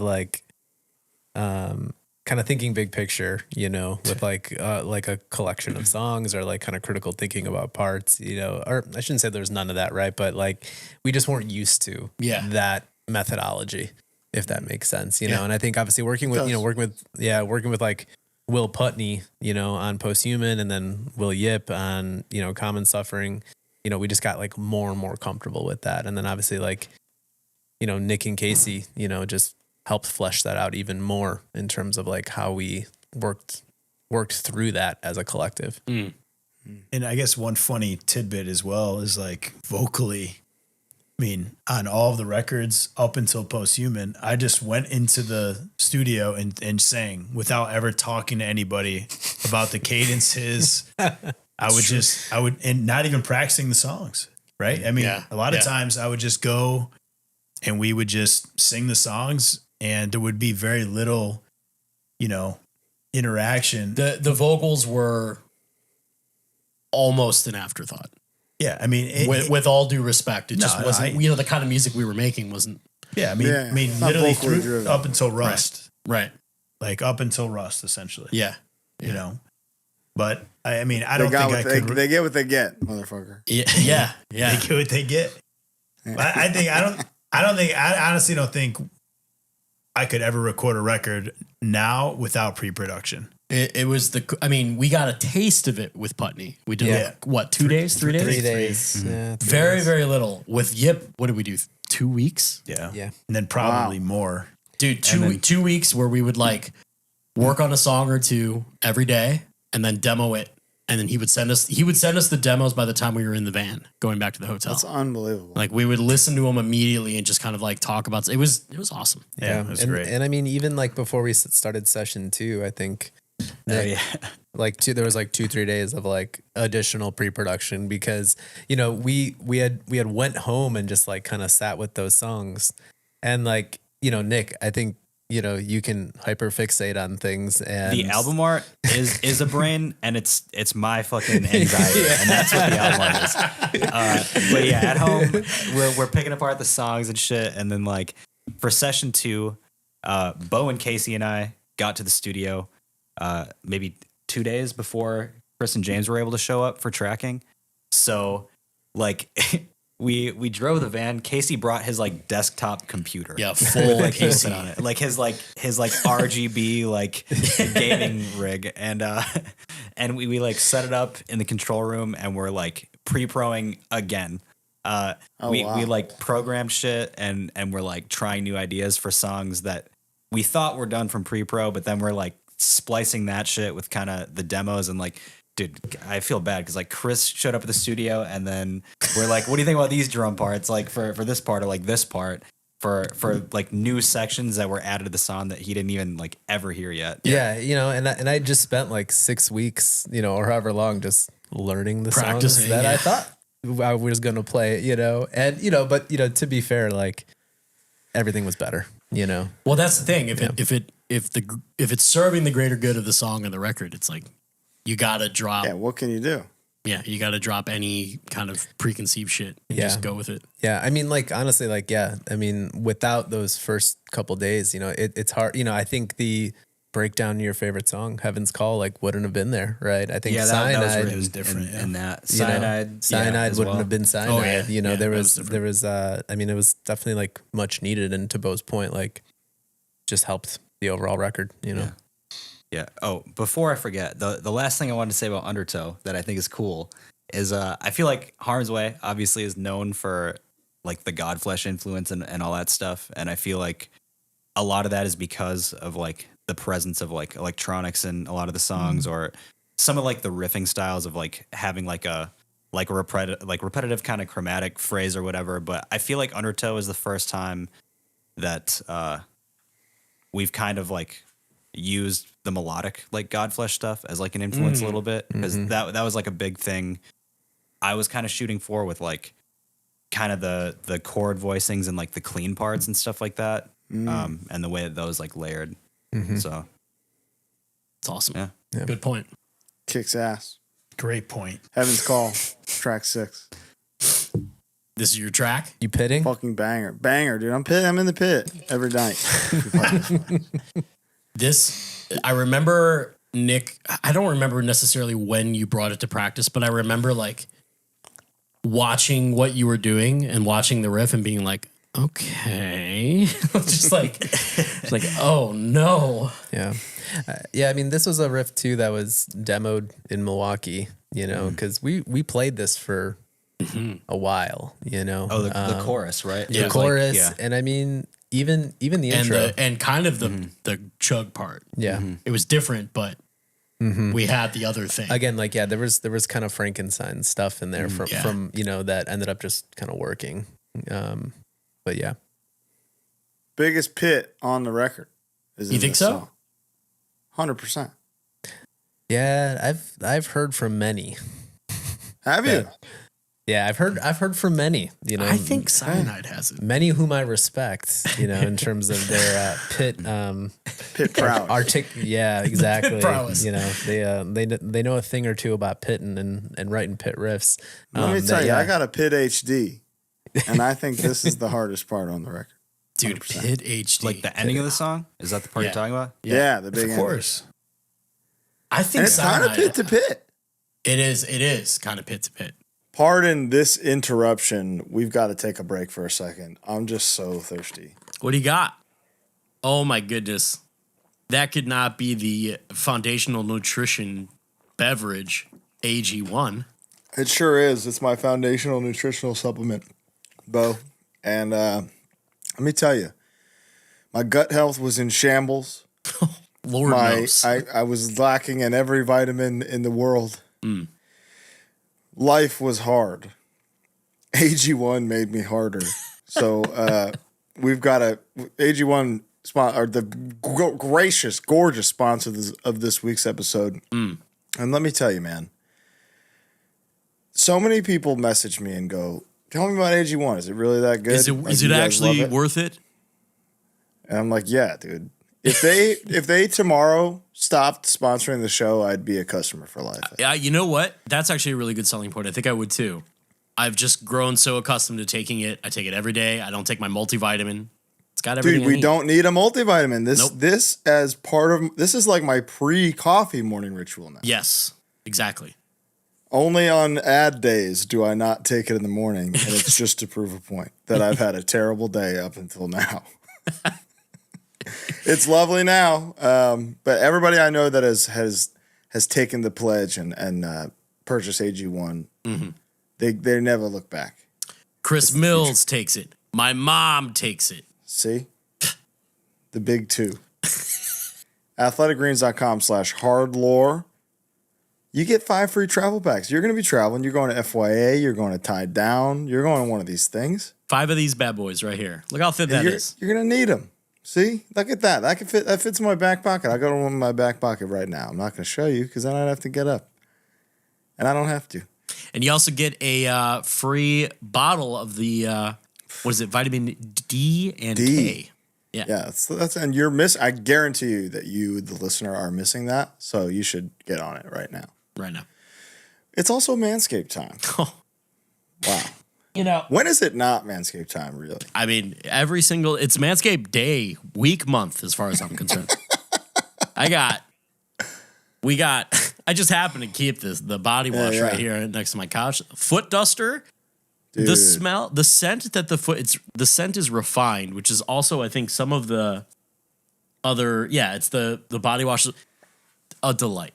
It's you can rest assured if you have this stuff, if you got the Reviver, that you don't even need cologne. If you run out of cologne, you can just spray some ball spray on your face and hands, and you'll smell so good. People will be like, "Dude, what is that? What is that?" And I'll be like, "It's supposed to be my balls, but it's my whole body."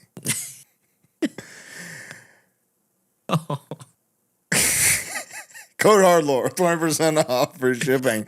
We love Manscaped. 20% off and free shipping is the craziest to me.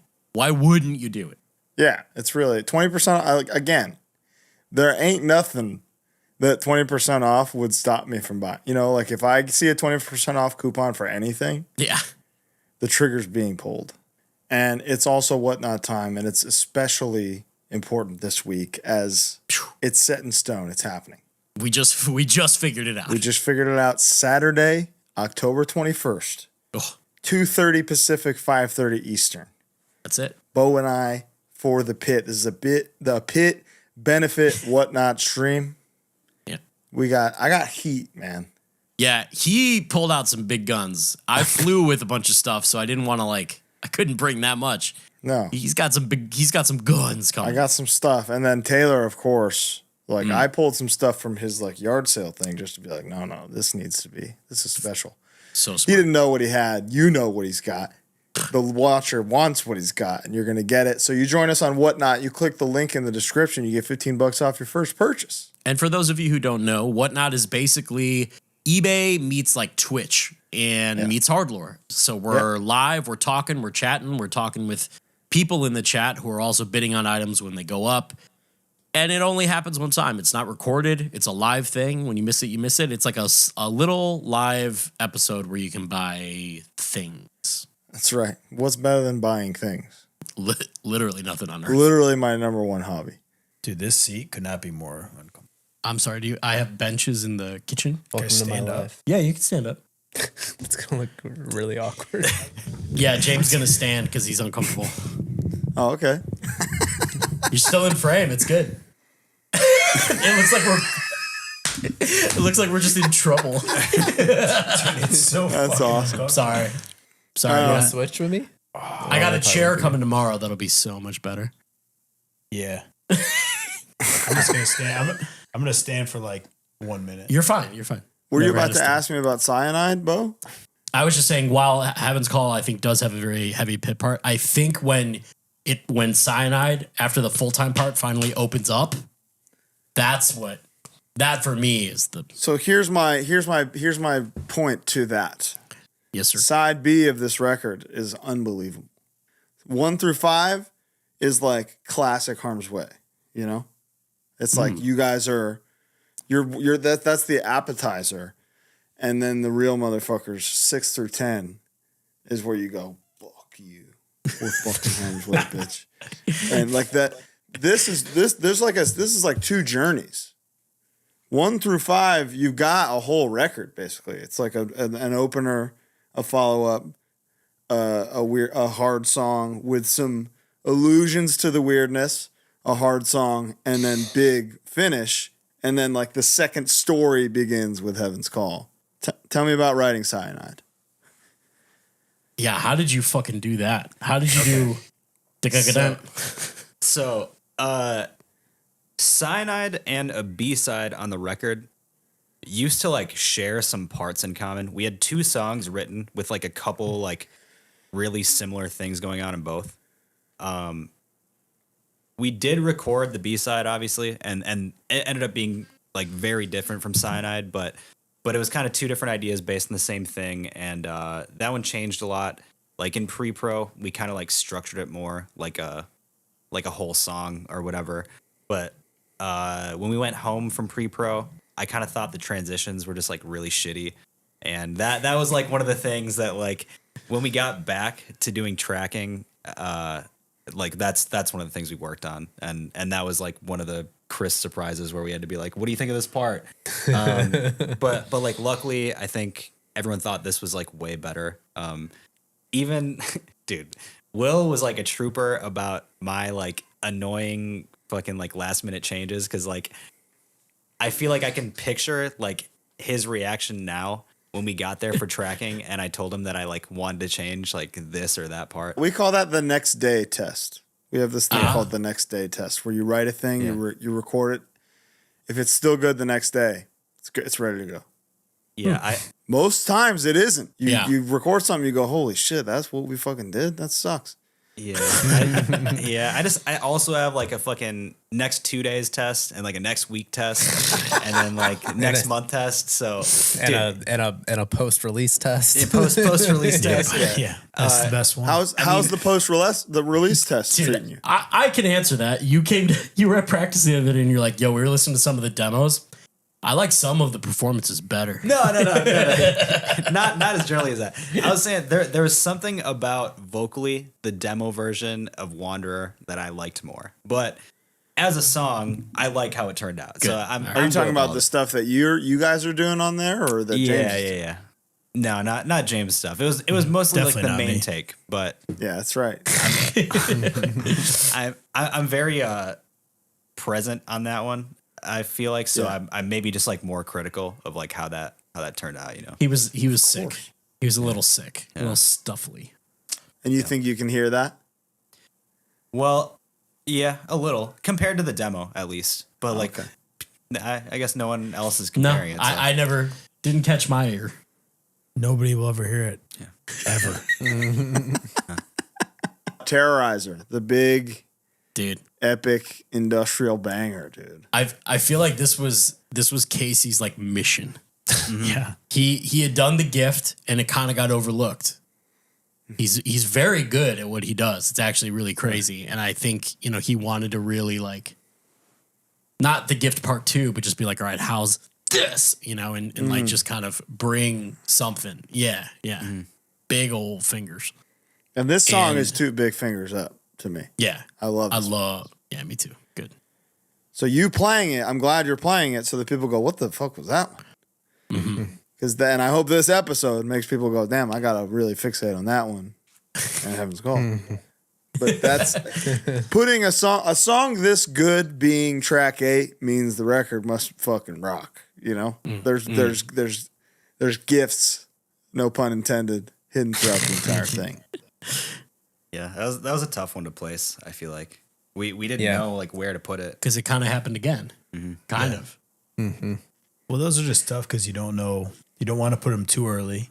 If you make this song track 2, then people might get a totally different opinion or taste of what 100%. They think the record's going to be. They're hard. It's tricky.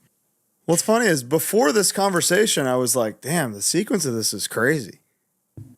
And now talking to it, I'm like, this is the only way this thing could have been sequenced. Yeah. In hindsight, I'm really happy with the sequencing that we chose. For Absolutely. Sure. Absolutely. Me too. The part where Terrorizer goes into the full-time thing and you get the chorus, that it's one of my favorite moments on the record, I think, where it just like a lot on this record, you'll eventually get to the part, you know, but there's a lot of like, you got to get there. You got to earn it, you know, as like the listener or whatever on this record. That's my favorite music. You're right. Exactly. I love earning it, guys. And I think because of the drum beat of the second verse, I guess, is the doon doon goon got doon doon doon like you hit a snare where the full time part is, but it's not a full time part yet. You're still like doing the tom thing.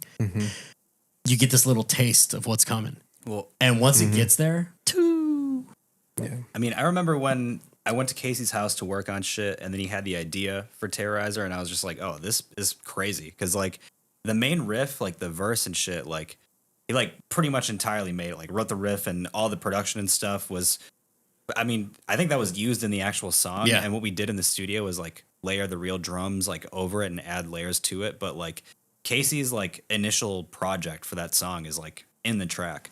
But then, but it was like the only part he had at the time, and then like the chorus, like, I mean, I like didn't write that. I helped him come up with it by just adding a stop. It's like the same riff with like a chunk cut out, so that's like why there's like the stop in the riff, and then we added the bridge, and like that was like the demo version of that is the structure we ended up going with, like in the song too. That's rare. Kind of. Didn't we cut one thing? We cut one of the choruses. So in pre-pro, the melodic part that happens later in the song, we had that earlier in the song as well. We added that in pre-pro, but then after that, we went back to the OG and we took that the extra one out. Yeah, that's one of my favorite things about the song too is kind of like the synthy kind of like bridge. Yeah, it's so sick. Dude, what's James going on? The snare drills on the pit? Does it have like a big reverb tail or something? I think it's like a hyper compressed snare. Fucking badass. I mean, like, you know, to like kind of what Nick was saying, there's a mix of like natural drums on there, and then a couple samples too, you know, that kind of make them sound as crazy as they are. Yeah, and then like 40 plus bass tracks too. I think there's like two parallel bass tracks. And then guitar playing with the drop tuner thing on it too, with the pitch shifter. Yeah, there is guitar on it. We'll see how you decide to do it, because I'm not sure if, I don't know. I don't. That's like the thing. It's like I'm not sure how to split it up. Yeah. So if you're listening to this and you've seen us play it, tell us how you liked it, because by the time this episode comes out, we played a couple shows. Like, subscribe, share, drop in the comments below. Drop in the comments below. He's a natural, this guy. Yeah. Have you guys been? Are you still tweaking this song at practice, or is it? Are you almost done? They got together when I was out by you, and worked on stuff. But we're gonna be in the lab quite a bit before we leave. The bass and the drums is glued basically, and like the rest of the like figuring out what Bo and I should do during this song instead of just standing there and waiting to go like, yeah, you know what I mean? It's that's the hard part. We might take a little You could break. just drop and do extra bass. We could. It could Drop be crazy. it real That- fucking low. That was attempted, and we will see how that sounds in a Milwaukee. in a real room. yeah. In a practice space with nothing mic'd up, it was not great. Okay. You just need bodies, dude. Yeah. Yeah, wait, dude. Sound totally changes once we get some bodies. Just in here. wait till you get bodies. That's all. It'll be fine. Sadist Guilt. Which was a working title for the record. It was. Who's the I sadist? forgot about that. It's James, dude. Yeah, I Look know. at- I'm look just at him. kidding. Yeah, dude. Tell me about this once. The song used to be connected to Denial. Like it was like one song into another. So like the kind of the like little mathy breakdown at the end of Denial. It's like it does 2 key changes at the end of that song, and then it's in the key that that Sadist Guild is in. So there was no intro written for it. It went straight from that like pitch shifty mathy thing straight into the verse of Sadist Guilt, and it was like a mega song. And then the breakdown of Sadist Guilt was also that same part again. Right. Fuck, that's right. Man. Which That's my I shit. thought it was really cool, and so did Casey, and we were like kind of married to the idea of that. But then Will was basically like, yeah, it's kind of crazy. Yeah, Will definitely didn't fuck with it. Yeah, he didn't fuck with it for sure. But I don't know. I feel like at first we weren't sure if we like agreed or not, but like I think after splitting him up and like making all the changes to him, I feel like I agree it was a better idea to like break them apart. But Yeah. Yeah, no, for sure. Something that's important to point out that we literally never did until Nick joined the band and started writing was a lot of these songs are in, like they start in the key of C sharp. some of them are in C and some are in C sharp on Because here. Yeah. like instead of starting open, which like when you go back to talking about how James would come with the single finger riff, 9 times out of 10 he would be like, "Yo, I got this riff," and he would start on an open, just because of the nature of writing heavy riffs. Nick starts writing on, for layman's like myself, on the 2nd fret so that you can go down. And let me tell you something. I love A going down like that. Yeah. And then you guys are in drop, but hitting Yeah. the 6 Yeah. Yeah. Woo. with the -1, the real Yeah. Yeah. that's the shit, dude. It's smart, Nick, because I a lot of the time you'll be stuck. You'll be like, what do I do with this song? Yeah. yeah. And then you do it 2 notes higher, so you can do something there, and it's done. Yeah, you just got to play on the 2nd fret where it's like the key you play in if you're in like a butt rock band that's in drop tuning. Because then you can do like the 202 thing, Yeah. you know what I mean? Yeah, right. Oh, dude. but 202 you is just- crazy. They just write your normal shit like that, and then it's Only the just real way riffers different. know, like Nick. Yeah. That's right. And ain't nobody doing 202 right now, dude. Forget it, dude. Sadist Guilt is, you have to put something like, for lack of a better word, big and hard before the closer. Yeah. Because it's like, because the epic closer that's the last, that's how you sum up everything. The song before it is almost more important because it's like, hey, this is who we are, and then we're gonna step out of our comfort zone for this big last one. But this is the last chance to kind of remind you Yeah. that That's fucking good. the thing we do better than everybody else. It's a good way to But put it. Wanderer is maybe the best Harm's Way closer. Period. It's funny. I feel like it thematically, maybe peripherally, I don't really know, has similarities to Dead Space, I don't key wise. I feel like but not it's in a different- even like musically, just in like the spirit of what the song is, because that was kind of like an ambitious closer, I would say. Dead Space. Big time. Yeah, I mean it's a big song. You Yeah. know? It's got a big intro. You know Yeah, what I mean? yeah. And I think Wanderer does too, but with a different vibe. I think I truly like after having heard the record a billion times, and then like when we're getting ready for this, listening to it, I've been listening to it like every day, you know, to get ready for tour. The ending of Wanderer is like I love the melodies. I love Washed Out James. I love the weird little like the weird guitar shit you do. When it goes into the like the very ending is one of the heavier things I think as a band we've ever put out. And I'm like, I'm good job, Nick. So happy with that part. And one thing about this song, That's fucker. I want to clear the air because I've seen a lot of people say that it's me singing on that song, but it's a combination of Nick and Bo. Yeah. And so it's not me. It's not my beautiful voice on there.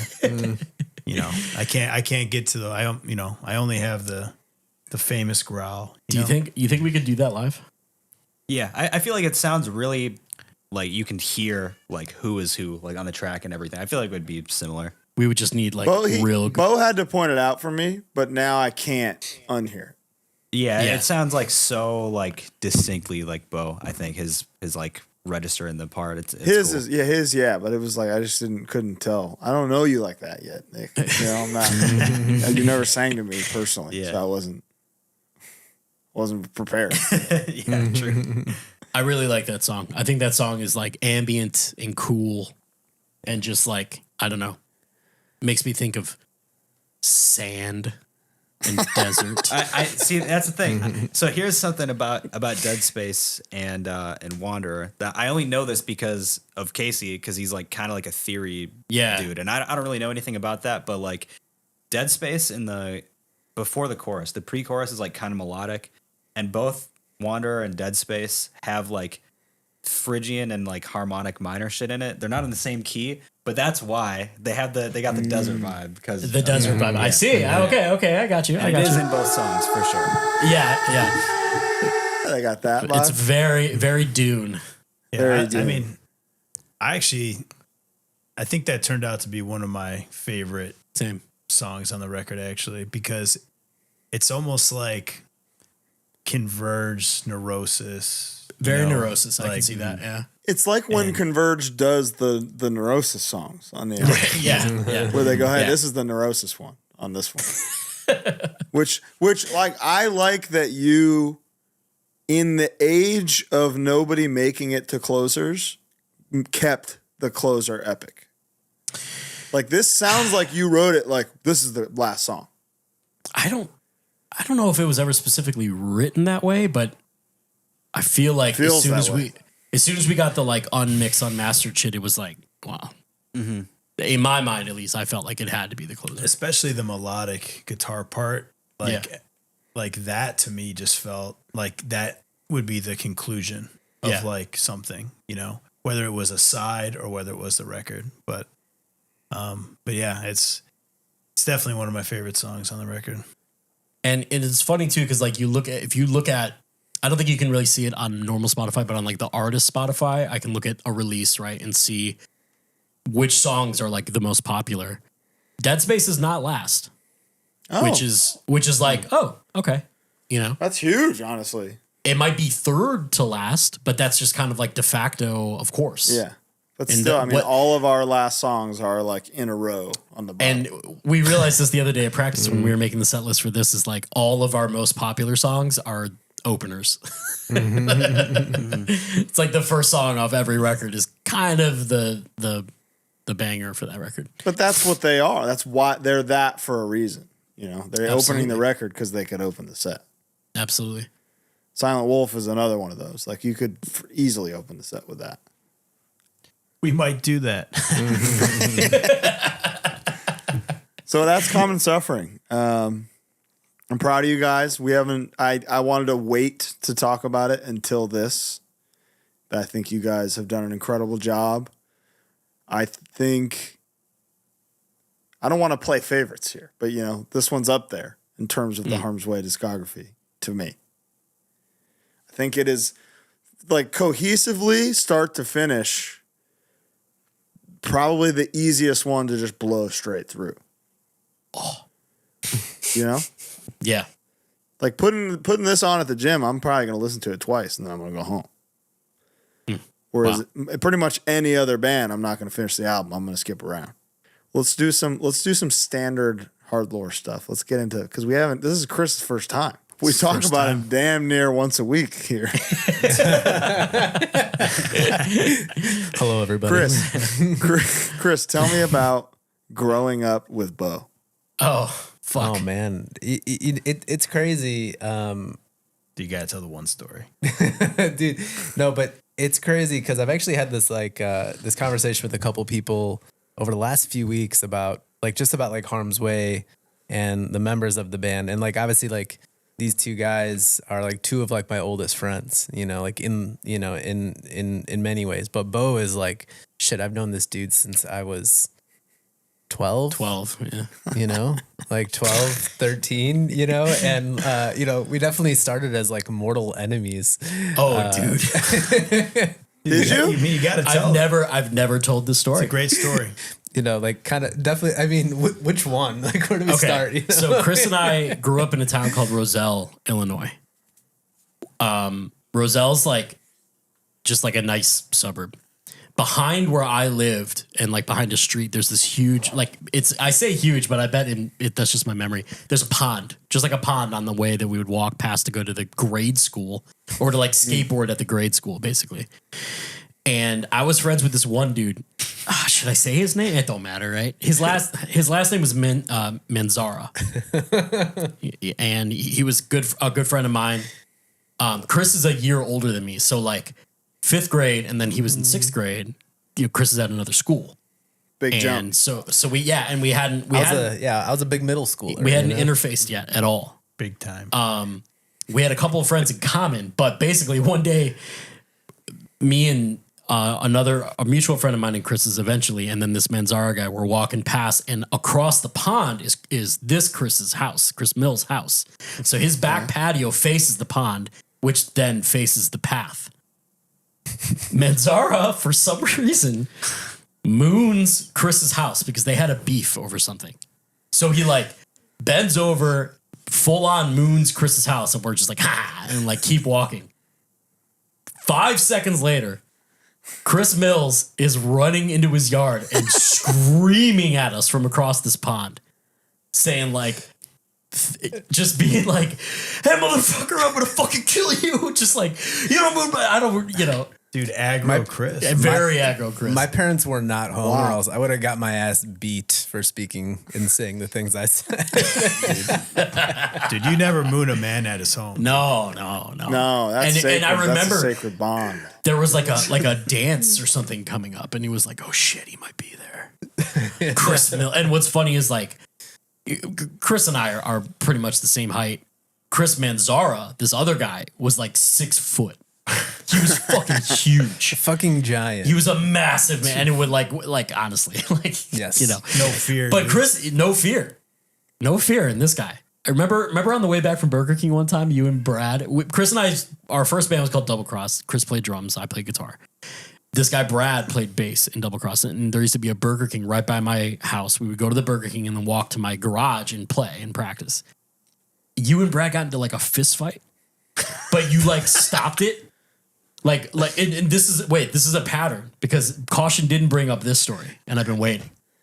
You and Brad like got into a fight and you just like held Brad down, and Brad was kind of bigger than both you and I too. He was lanky, but he was bigger. Yeah. He was. And you were like, stop. And he did. Are you Italian, and everything. Chris? Oh yeah. Am I Italian? You bet your fucking ass he is. As Chris likes to say, mozzarella. Yeah, that's what Chris likes to say. Hey, wait, what about the other story? Hold on. Yeah, the Manzara God story? Yeah. Okay. Well, there's that, and I also drew on your Blink-182 poster or cardboard cutout. Dude, my mom's gonna be so upset when she hears this. Everybody's all right. So Tower Records used to have display, like huge foam board displays of like album art and shit. I don't know if you remember. And yeah, so my mom, I was a huge Blink-182 fan in 8th grade. Yeah, probably 7th grade, 8th grade. I think 7th, 8th, around then. And we were friends by that time, and we were friends with another dude who I got this apartment with. It just ties in. And my mom had got me a take off your pants and jacket, like foam thing. It was huge. It was like 4 foot tall, 6 foot wide. Like it covered the whole head of my bed. And I just had it in my room. And like, to be honest, I was a little over Blink at that point. I was starting to get into punk because we were hanging out. But that's sentimental. It's from Wendy. Exactly. It's from Wendy. And what'd you write on it when I was in the bathroom, Chris? I think I wrote Bo Loves Tom on it. He really did. Just in like that big a space. Like literally. Dude, got him. I could have. Hey, there's one thing that people need to know is that Chris is a bully. He doesn't appear to be one, but he's really a bully. But you know what's fun? So like another thing that I didn't bring up with Caution here because I think it's funnier if you're here. Yeah. Is one time at a Harm's Way practice when Caution was still in the band. The band. Still in the band. Fuck, I don't remember what the argument was over, but Chris said something along the lines of like, I don't know what you're doing. You're acting like an idiot right now. Yeah. And John said, did you just call me an idiot? And Chris went, yes. And John, with his bass on, leapt over the hi-hat into Chris and tried to like fight him with his, so the bass is going and like making noise. Yeah. And again, to Chris's credit, he like kind of just like, of course he did because of John had a bass and like couldn't get around. Grabbed like John in a headlock and literally went, John, we're friends, and just like stopped the fight. And we all laughed about it. Like I remember you and I had to turn around because we were laughing so hard about it. Dude, all three of you turned around because I remember like once I let him go, like John finally chilled out and he was like, okay, I'm sorry. Like, yeah. I'm sorry. And I turned around and everyone's just like backs turned to us. And I could just like see John Hofacker's body like visually shaking, holding in a laugh, you know? It was so fucking good. I mean, instead of, breaking up our friends fighting, we just laughed instead. Yeah. That sounds about right. But yeah, Chris and I he had a drum set in his garage. My parents' garage. I would learn AFI songs and we would play AFI songs. Yeah. It was pretty much how it started. Yeah, like Bo and that's how I just like started. I mean, you could say it's the first domino. Yeah, in so many ways. Like, I mean, like we were both in middle school. I was in 8th grade. You were in 7th grade. And, Bo was playing in a band that was like, they were just doing like kind of like pop punk covers and stuff. And like, oh yeah, you needed a drummer. And like, oh yeah, this is like young Chris at this point. Like nobody else I know likes punk, So I'm just like craving friends, craving people to like, to like play music with. And, I think I eventually joined Kick Me. Yeah. It was a lot of Blink. It was called Kick Me. It's called Kick Me, dude. A lot of Blink. It was a lot of Blink. I think we did. I think we did MXPX or Blink. Dude, we did fucking Lit. Oh my god. Yeah. Dude, we kids did that today song. don't know how hard the Kick Me sign on the back used to go. Oh, dude, forget it. You get your ass kicked all fucking day. Like, what's going on? But then it was like AFI Rise yeah. Against, or like the first Rise Against record was big. Yeah, I mean, after that, like we all just started hanging out, and I think I kind of introduced you guys to like other stuff. You by way of AFI, it was like Misfits, Minor Threat. Yeah. And then it was like the floodgates open. Yeah. American Nightmare, like a lot of that shit at the time. Yeah. I talk about you often because you're my old head. You were I didn't have an older brother. Chris was my older brother, and that's how I got into music. And then like all the first shows I went to were with Chris. My grandma bought us tickets to see American Nothing at the Metro that we're now have a sold out headliner at and near the end of next month, which is fucking dope. We went to the Fireside together. My dad dropped us off. That's when I asked Jared Alexander if he was related to Jason Alexander, and then asked to use his cell phone to call my dad. Yeah. Also an American Nightmare show. Also an American Nightmare show. That James was at. And then the first time we met James or even saw James was together. And then the first time we hung out with James was at your house on your birthday. Yeah. Like a little while later. Yeah, it was my 18th What did you think of James when you saw him? Dude, I mean that's actually really funny because John introduced us to James. We ended up going to see standing fighting down to nothing at the Darien Sportsplex. Yeah. And, you know, John was fucking awesome at that time because. Not now. Well, John's incredible. You can't not. We're friends, you know?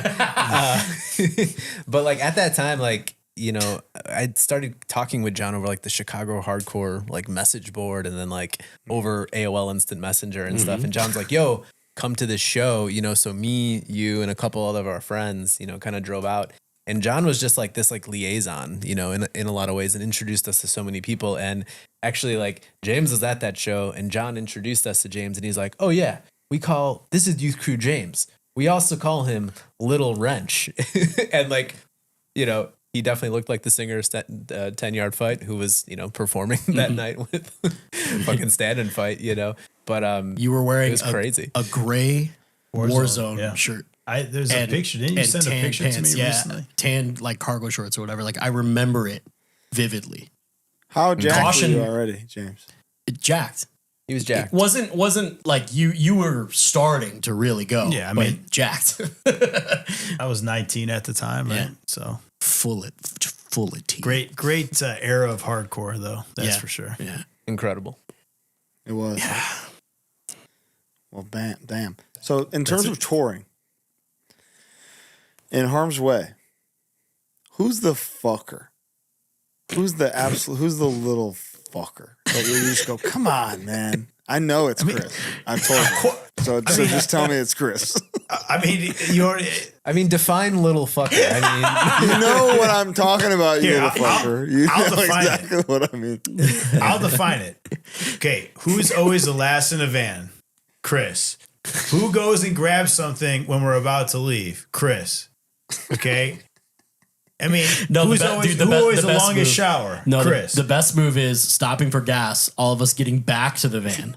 Yeah. And he stayed sleeping. He's like, oh, I got to get something to eat. Dude, that's classic. Dude, one time we were like legitimately late for a show and Chris was hungry. And instead of like just getting a snack, he went to the Denny's and ordered a to-go platter. Denny's? To eat Denny's. Dude, so that's we had 40 to wait minutes for 20, 30 minutes for this guy to eat eggs and some toast. Let's see. Who's the easiest? The easiest on tour is you and Casey, for sure. Yeah. I mean, you two are pretty go with the flow. Yeah. We've moved into a new model where we have to get separate rooms because me, James, and Casey snore. James actually does less. I'm suddenly the worst snorer in the world. Casey's bad too. But we also like the room really cold. These guys just happen to like it a little warmer. So it actually works out, and they don't snore. Mm-hmm. So it actually works out, and you get your own fucking bed. And, Chris, you were famous for being frigid on that tour we did together. Dude, fucking frigid, man. I was not an icebox boy. Put some layers on. He does. Oh, Lord knows he does. Trust me. I think the thing too, like, you know, me and Chris or me and Bo sometimes butt heads because it's like we're basically like brothers. You know what I mean? Like. Yeah. Like, no matter what, like, I feel like at some point in tour, I mean, you know with Taylor, right? Like, you just get to a point where, like, you've been around each other so much, like, you're bound to butt heads. But it's never been to a real bad point. No, we've never laid hands on each other. No. You and I almost did on Cannibal Corpse, but it's always like, I got to get out of here. I just got to, you know, because, like, we're fucking adults. And it's over something dumb, too. Always. No, totally. I mean, like, you kind of hit a breaking point, you know, and like luckily, or not even a breaking point, but like, you know, like you kind of reach a limit. And I mean, like, luckily, like everyone is calm enough and cool headed enough to like, I think, catch themselves when they're being ridiculous. You know, what was it going to, and plus 2018, dude, we toured for like 8 months out of the year. That was a crazy year. It was a lot. And you're about to maybe do that again right now. Maybe. Ask more of these who's the blank on tour, because that's a really funny. Who's the stinky guy? Nick, am I stinky guy? Am I the fucker, Nick? In the ways that they're talking about, for sure. But here's the thing. Like, Chris, I asked rhetorically. I've been in a van with you for a long time. And you're a fucker. You are king fucker, dude. Not in a way that's like offensive, you know? I'm not like fucking Chris and like the way that I am about Kale. Yeah, it's not like that. But in a unique Chris Mills type way, you know? Stinky guy, I think you could say is James, but not, you don't like smell. It's more so like you did ruin a bunch of Chris's books. It's after my the gig set. clothes. My gig clothes and like sweating is obviously not great. James' hygiene is fine, but it's after the set. It can be bad. I think it's directly correlated to high testosterone. High T for sure. Must be. High T for sure. I wouldn't know. God, who's the sleepiest? Is Casey. I mean, he gets up 2 minutes before we have to leave every day. Quite literally. Dude, that's sometimes the worst. Another one of his bad luck things was having his identity stolen a day before Warped Tour started. So I forgot about that.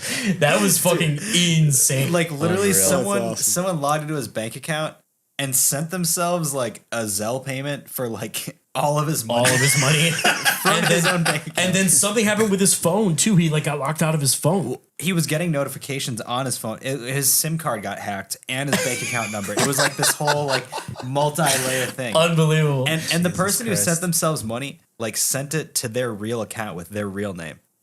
God, That was smart.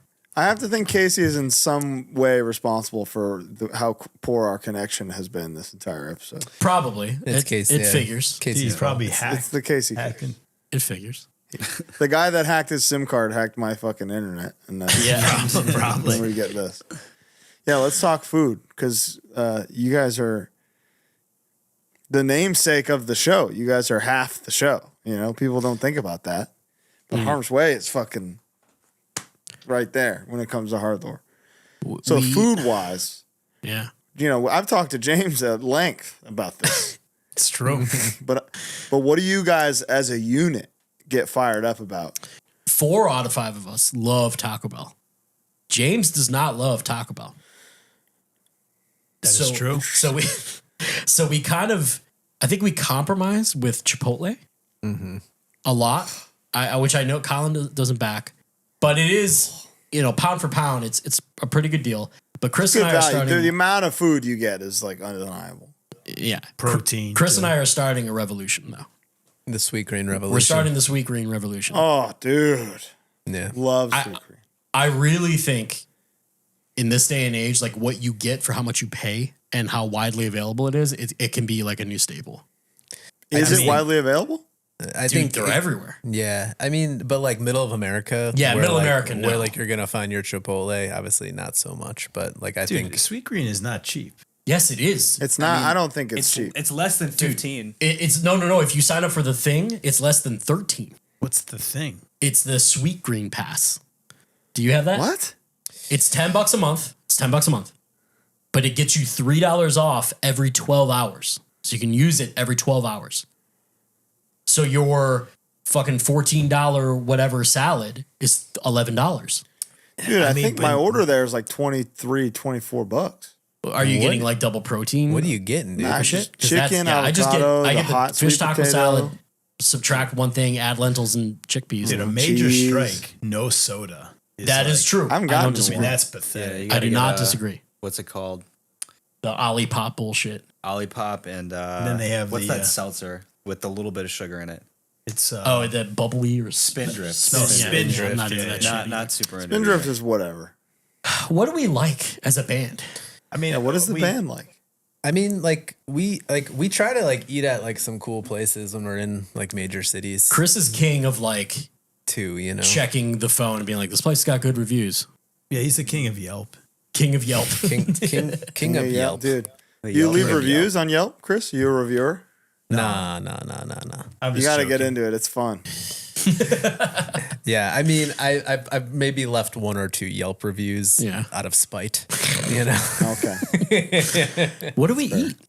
What's a place where all of us go like, oh shit? I think we get excited about good pizza spots. Like, I mean, like And- obviously, like if we're going through like, you know, Wilkes Bar or whatever. Yeah, I yeah. mean, we go to Angelo's. We definitely like In and Out. Chris can't partake, but we collectively like In and Out. I have a video of Nick eating his first In-N-Out Burger.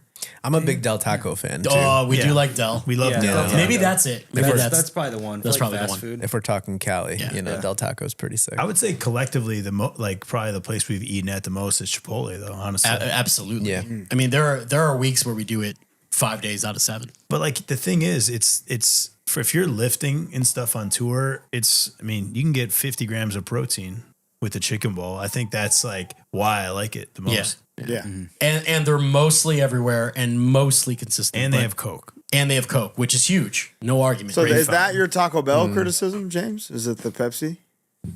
I mean, I don't think Taco Bell is that great tasting. And it also completely destroys my stomach. That is true. That's what it is. That is true. We have all suffered. I mean, you're to talk.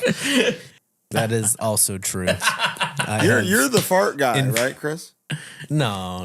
Dude, Chris's farts smell like garbage.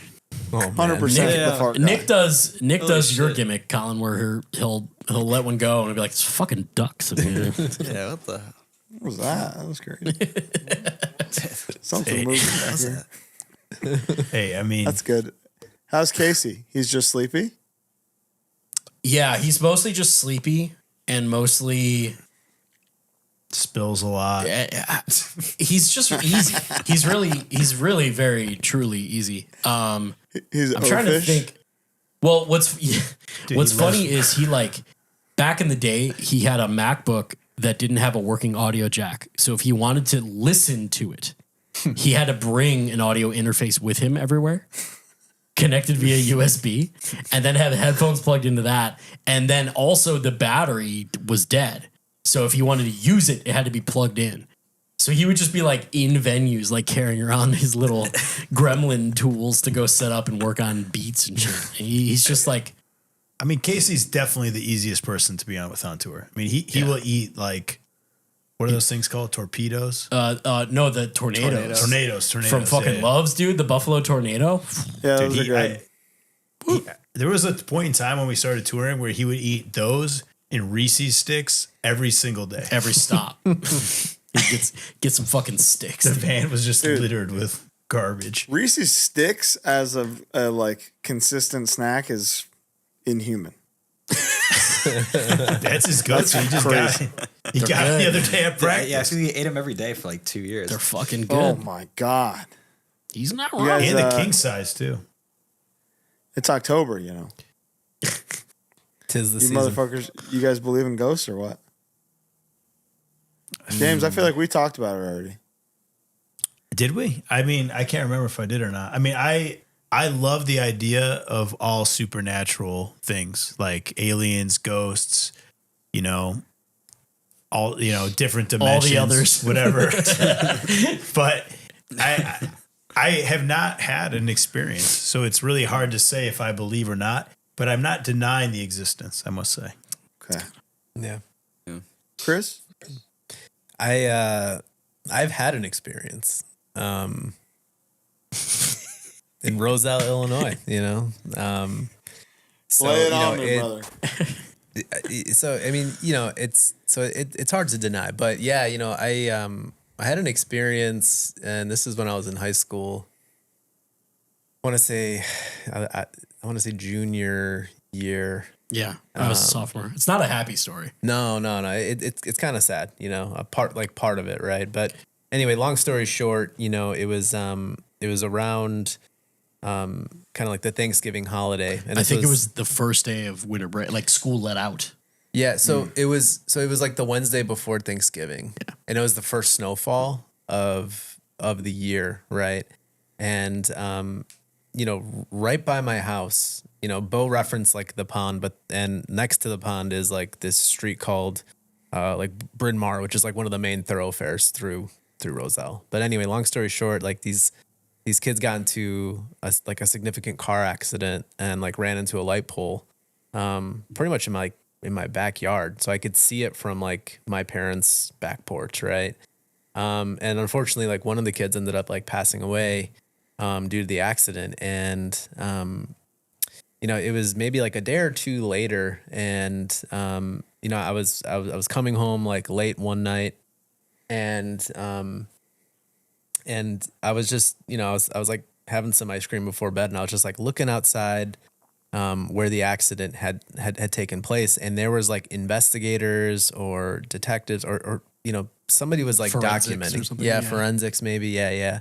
And they were like kind of taking photos and like kind of just like surveying the area. And I was just kind of watching them do it, just like kind of curiously looking on, and they snapped a photo, and then out of nowhere, right, I start to see this like shadow start running down the street. And I'm like looking closer, and I was like, is there a person there? Is something going on? And there's no person. All I can see is this shadow running down the street that is like, and because there were street lights, right? So it just looks like there's this body shadow running down the street until, I kind of lose it in my vision because, trees are in the way and stuff. But I gotta say, like, it scared the hell out of me. I remember you telling me about Yeah. it. I remember he's consistently, I will say, as a skeptic, he has consistently told this story the same way ever since it happened. Yeah. Wow. And I, it spooked me so much that like I ended up going and like waking up my dad, and I was like, dude, I just saw something. And to this day, like my dad remembers that vividly because he was like, man, I never saw you that spooked before,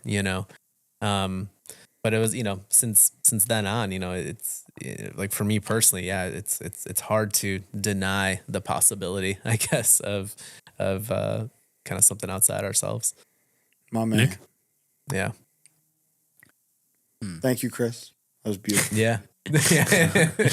You ever see anything, Nick? No, and I wish I believed in it kind of because it's cool, I think, and like fascinating, but I think I don't really, Thanks, Nick. I mean, I wish I believed Chris, but honestly, Gaslight me, please. no. I'm saying like I don't doubt like the validity of like people's experiences or they experienced, you like, believe they that experienced their reality and what happened or what I don't know. you I don't believe know. that people believe what they saw. You know what I mean? Like you're not saying to someone, no, you didn't experience that. You're saying what you think you experienced maybe was something else. Totally that, and I think potentially even if they did experience what they're interpreting, what they're explaining, like I think that maybe there's like an explanation for it usually. Yeah. But Colin, I'll give you the explanation. okay. It's fucking Ghouls, ghosts. goblins, the one etc. the one experience Colin had was actually in K80's house in Nashville. Just by Oh pure yeah, I've heard coincidence. this story actually from you. Yeah, isn't that crazy? We grew up with that girl. Crazy. Why don't you ask her about it? I did. I met her for the first time that night. I When she messaged hit her me with, about did it. you see her? My balls damn near exploded out of my head. That's crazy. Is this story documented somewhere? Yeah, many times on here, I feel like. Okay. Yeah. I'm gonna have to It's October. I could tell it one more time. You might as well. give me the chills. Let's hear it. Hit the classic. Let's do this. He's turning off the lights. So, what had happened was, so Alpha Omega was my very first U.S. tour ever, right? We were staying at KD's house, her house in Nashville, very old place. There was like a party going on while we were staying there. So it was kind of just like, yeah, you can stay here, but like there's a billion people here. Yeah. So Walter Delgado and I, our goal was go in there, find the quietest place, go to sleep. Now he's fast. He's so fast. So he got the best spot before I did, which was in a kind of like nice insulated attic. It was like a nice attic with like a bookcase and a bed in the back of the room. He literally full speed runs in this house and runs up the attic. So I'm like, okay, well, I'm fucked now. And I asked Katie, like, okay, is there anywhere else I can sleep? She's like, you should try the attic. Like, maybe you can fit too. So I go to walk up there. The staircase, let's say I'm in the staircase. The room is like around a little banister back there with the bed at the end of the room. I walk up the staircase. When you walk up the staircase, all you see is a wall because you have to turn to get to the room. When I turn, I move aside for a girl who is trying to get by me. And I say, excuse me. And then like 1 second later, my heart just sinks because I realized there was not actually a person there.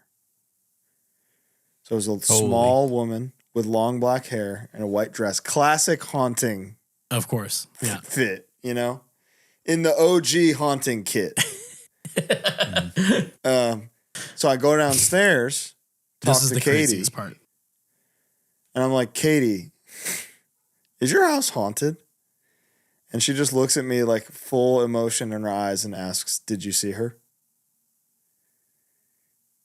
Holy shit. Woo! Her, dude. But I guess she was super benevolent, super cool. Totally down with them. Loved the parties. Maybe she was just trying to get some sleep in the attic. It's crazy. Go surreal.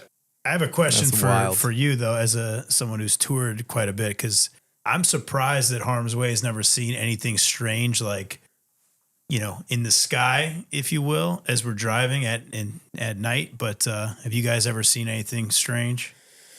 I wish, man. And you know, who knows if you would remember. Right. Well, sure. Dude, what I will say, one time on the Black Dahlia tour, we were driving, the tour kind of went from Montreal to fucking Vancouver. And when we were out in the middle of nowhere, at one point, I think I was driving or you were driving. And we like looked and the fucking, at first we thought it was like a concrete plant or something, like something with huge lights, like just a major, you know, just like a major like manufacturing kind of thing. Yeah. And then the lights we were seeing were moving. And we got freaked out. And we pulled over, and it was just the Aurora Borealis. But it was still just like you could see that shit moving, and that's when you actually see it. It looked really cool. It's really cool, and it's also really, really easy to think like, I wonder why ancient whatevers thought that there were gods dancing. And it's like, well, that's why, because that shit's fucking crazy. It's like moving. I would have thought that eyes. for sure. I would have been like, I worship whatever that is. I'm kneeling. Exactly. I'm on my knees. I remember when we were in Reno on the Acacia Strain on the Knocked Loose tour. Yeah. And we were hanging out with the locals. And when we talked about Skinwalkers, when that came up, they don't talk about it. Yeah, they weren't into it. They were like, we're not gonna. Yeah. Like just they're not down. I don't even think it's just in case. I think it's like because don't bring that here. Yeah. I had heard of some bands trying to go to that one. The ranch. Yeah, the ranch that supposedly is like where people witness a lot of strange things. Yeah. And I don't know what band this was, but I can't remember who told me. But basically they had gone and they went into it's like a huge body of water where people get to see, you know, or try to see stuff, I should say. And then I guess as they were leaving, they said they saw a man walking on the side of the road and it transformed into a goat and started running after the van. That's what they claim. Yeah. Now, obviously, would you do that if you could transform into a goat? Oh my God. I would every band on the I'd road, fuck with everybody. but like, couldn't be me. I mean, obviously that sounds a little far fetched. Yeah. But like I said, we've never seen any flying saucer or nothing like that. No, I mean the alien stuff. I definitely believe in aliens. Maybe not the way that they're portrayed. But they got to be. But they exist somewhere. For sure. They're among us for 100%. Yeah. One of them's at home in Milwaukee working on songs right now. Let me ask one final question to everybody, and you can think about it for a second. Okay. I want to know each of your top 4 hardcore records of all time. Hardcore and adjacent. Just hardcore? Keep it as core. Dude. Keep it core. Yeah. You guys think about it. I'm sure I've answered this before, so I'll go first just because I got it already. Let's hear it. I'm going to go Age of Quarrel, Master Killer, Satisfaction, and then for like a more modern one, Lowest of the Low. That's a great answer. I just think it's like, for what I'm into, it just has to be it. Covers all bases. Yeah. James? I mean, what's funny, I think 2 of yours are mine. I would obviously Master Killer, Age of Quarrel. I'd probably go with Can't Close My Eyes as being Great answer. one of my favorite, 7 inches of all time. Honestly, the band I listen to the most, probably, like, it's, I guess, post late 90s, 2000s is All Out War. So I would probably say For Those Who Are Crucified would be it's probably my top 4, if not top 5. Honorable mention For Those Who Fear Tomorrow, Integrity, I think is one of the best records ever written. Dude, as well. We just did an episode over the weekend. Do you realize that Can't Close My Eyes was 1985? I did know that. Yeah. A year before Age of Quarrel. That's crazy. Just crazy. When I think about it, it's crazy to me. The context is crazy. Yeah, the context, yeah. Chris? Nick, go ahead. Nick? I feel like this is going to be a whole different wheelhouse. Yeah. But I gotta say, Nick's into different kinds of core. I feel like the closest adjacent to what you guys are going to say is probably like Birth is Pain. But Okay. You Fail Me. Good answer. I'm trying to damn, it's like all going to be like metalcore. Doesn't matter. It's okay. Just hit him You got the brain. with it. I got to think about it more, yeah. Chris? That counts.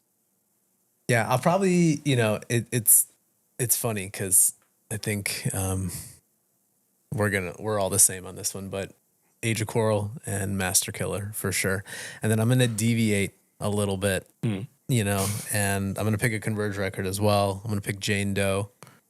And then I'm probably gonna go with it's either between I'm a big Youth Crew fan too, so I immediately go to Youth of Today, and it's gonna either be between Break Down the Walls and Can't Close My Eyes. Yeah. For me as well. 2 more, buddy boy. Close me off, Nick. Okay. For a core record, I'm also gonna say Master Killer. I'm gonna say the Tragedy self-titled, really. And I don't know if this counts, but Animosity Empires. Wow. Oh, it counts here, brother. Those are like great I have- answers. This was a great conversation. Listen, man, whatever you do, you turn this episode off, you buy this fucking thing, you listen to it, you go see them. They're on tour right now. Where are you today? Where are we on Thursday of next week? St. Louis, I think. St. Louis. Thank God. You get some barbecue. Oh. Slather up real quick, and then play an incredible set. Harm's Way, Common Suffering, out now. Thank you guys so much for joining us. Any last words to leave the people with? Yeah, actually, I've been thinking about this for a minute. Give me just 1 second. I have it written up here. I'm gonna leave them with St. Louis on October the 19th at Blueberry Hill, Louisville on October 20th at Portal, Columbus. Go see us on tour because that was good. It's our first one back, and Lord knows it would be nice to see everybody. Yeah. So true. This is a special one, I think, for all of us, man. It's been kind of 4 years in the making, and it's crazy to think that we have the opportunity to do this again, after all the ups and downs of like the past few years. So, come check it out, and obviously thanks to you and Bo for inviting us on to do this thing and, give the record a proper in-depth analysis. There it is again. There it is. Fun anecdote: when Colin went to Amoeba to buy one, sold out. I love that. James, anything you want to leave them with? Honestly, I just, want to say thanks to everyone who supported us, through the time we've been a band. Thanks to Will Yip, thanks to Vitalo, and obviously thanks to these guys and Casey all the way up in Milwaukee.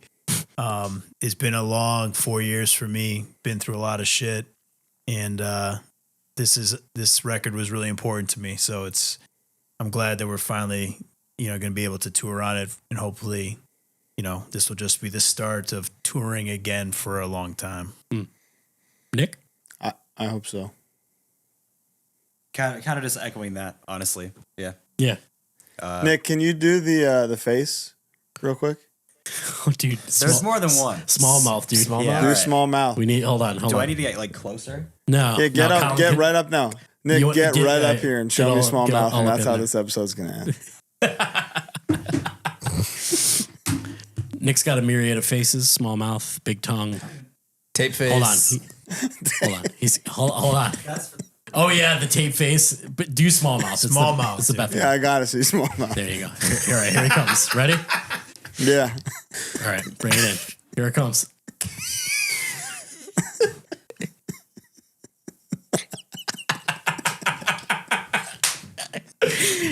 Boom. There's Done. no better It's way so to small. How does he do it? I don't know.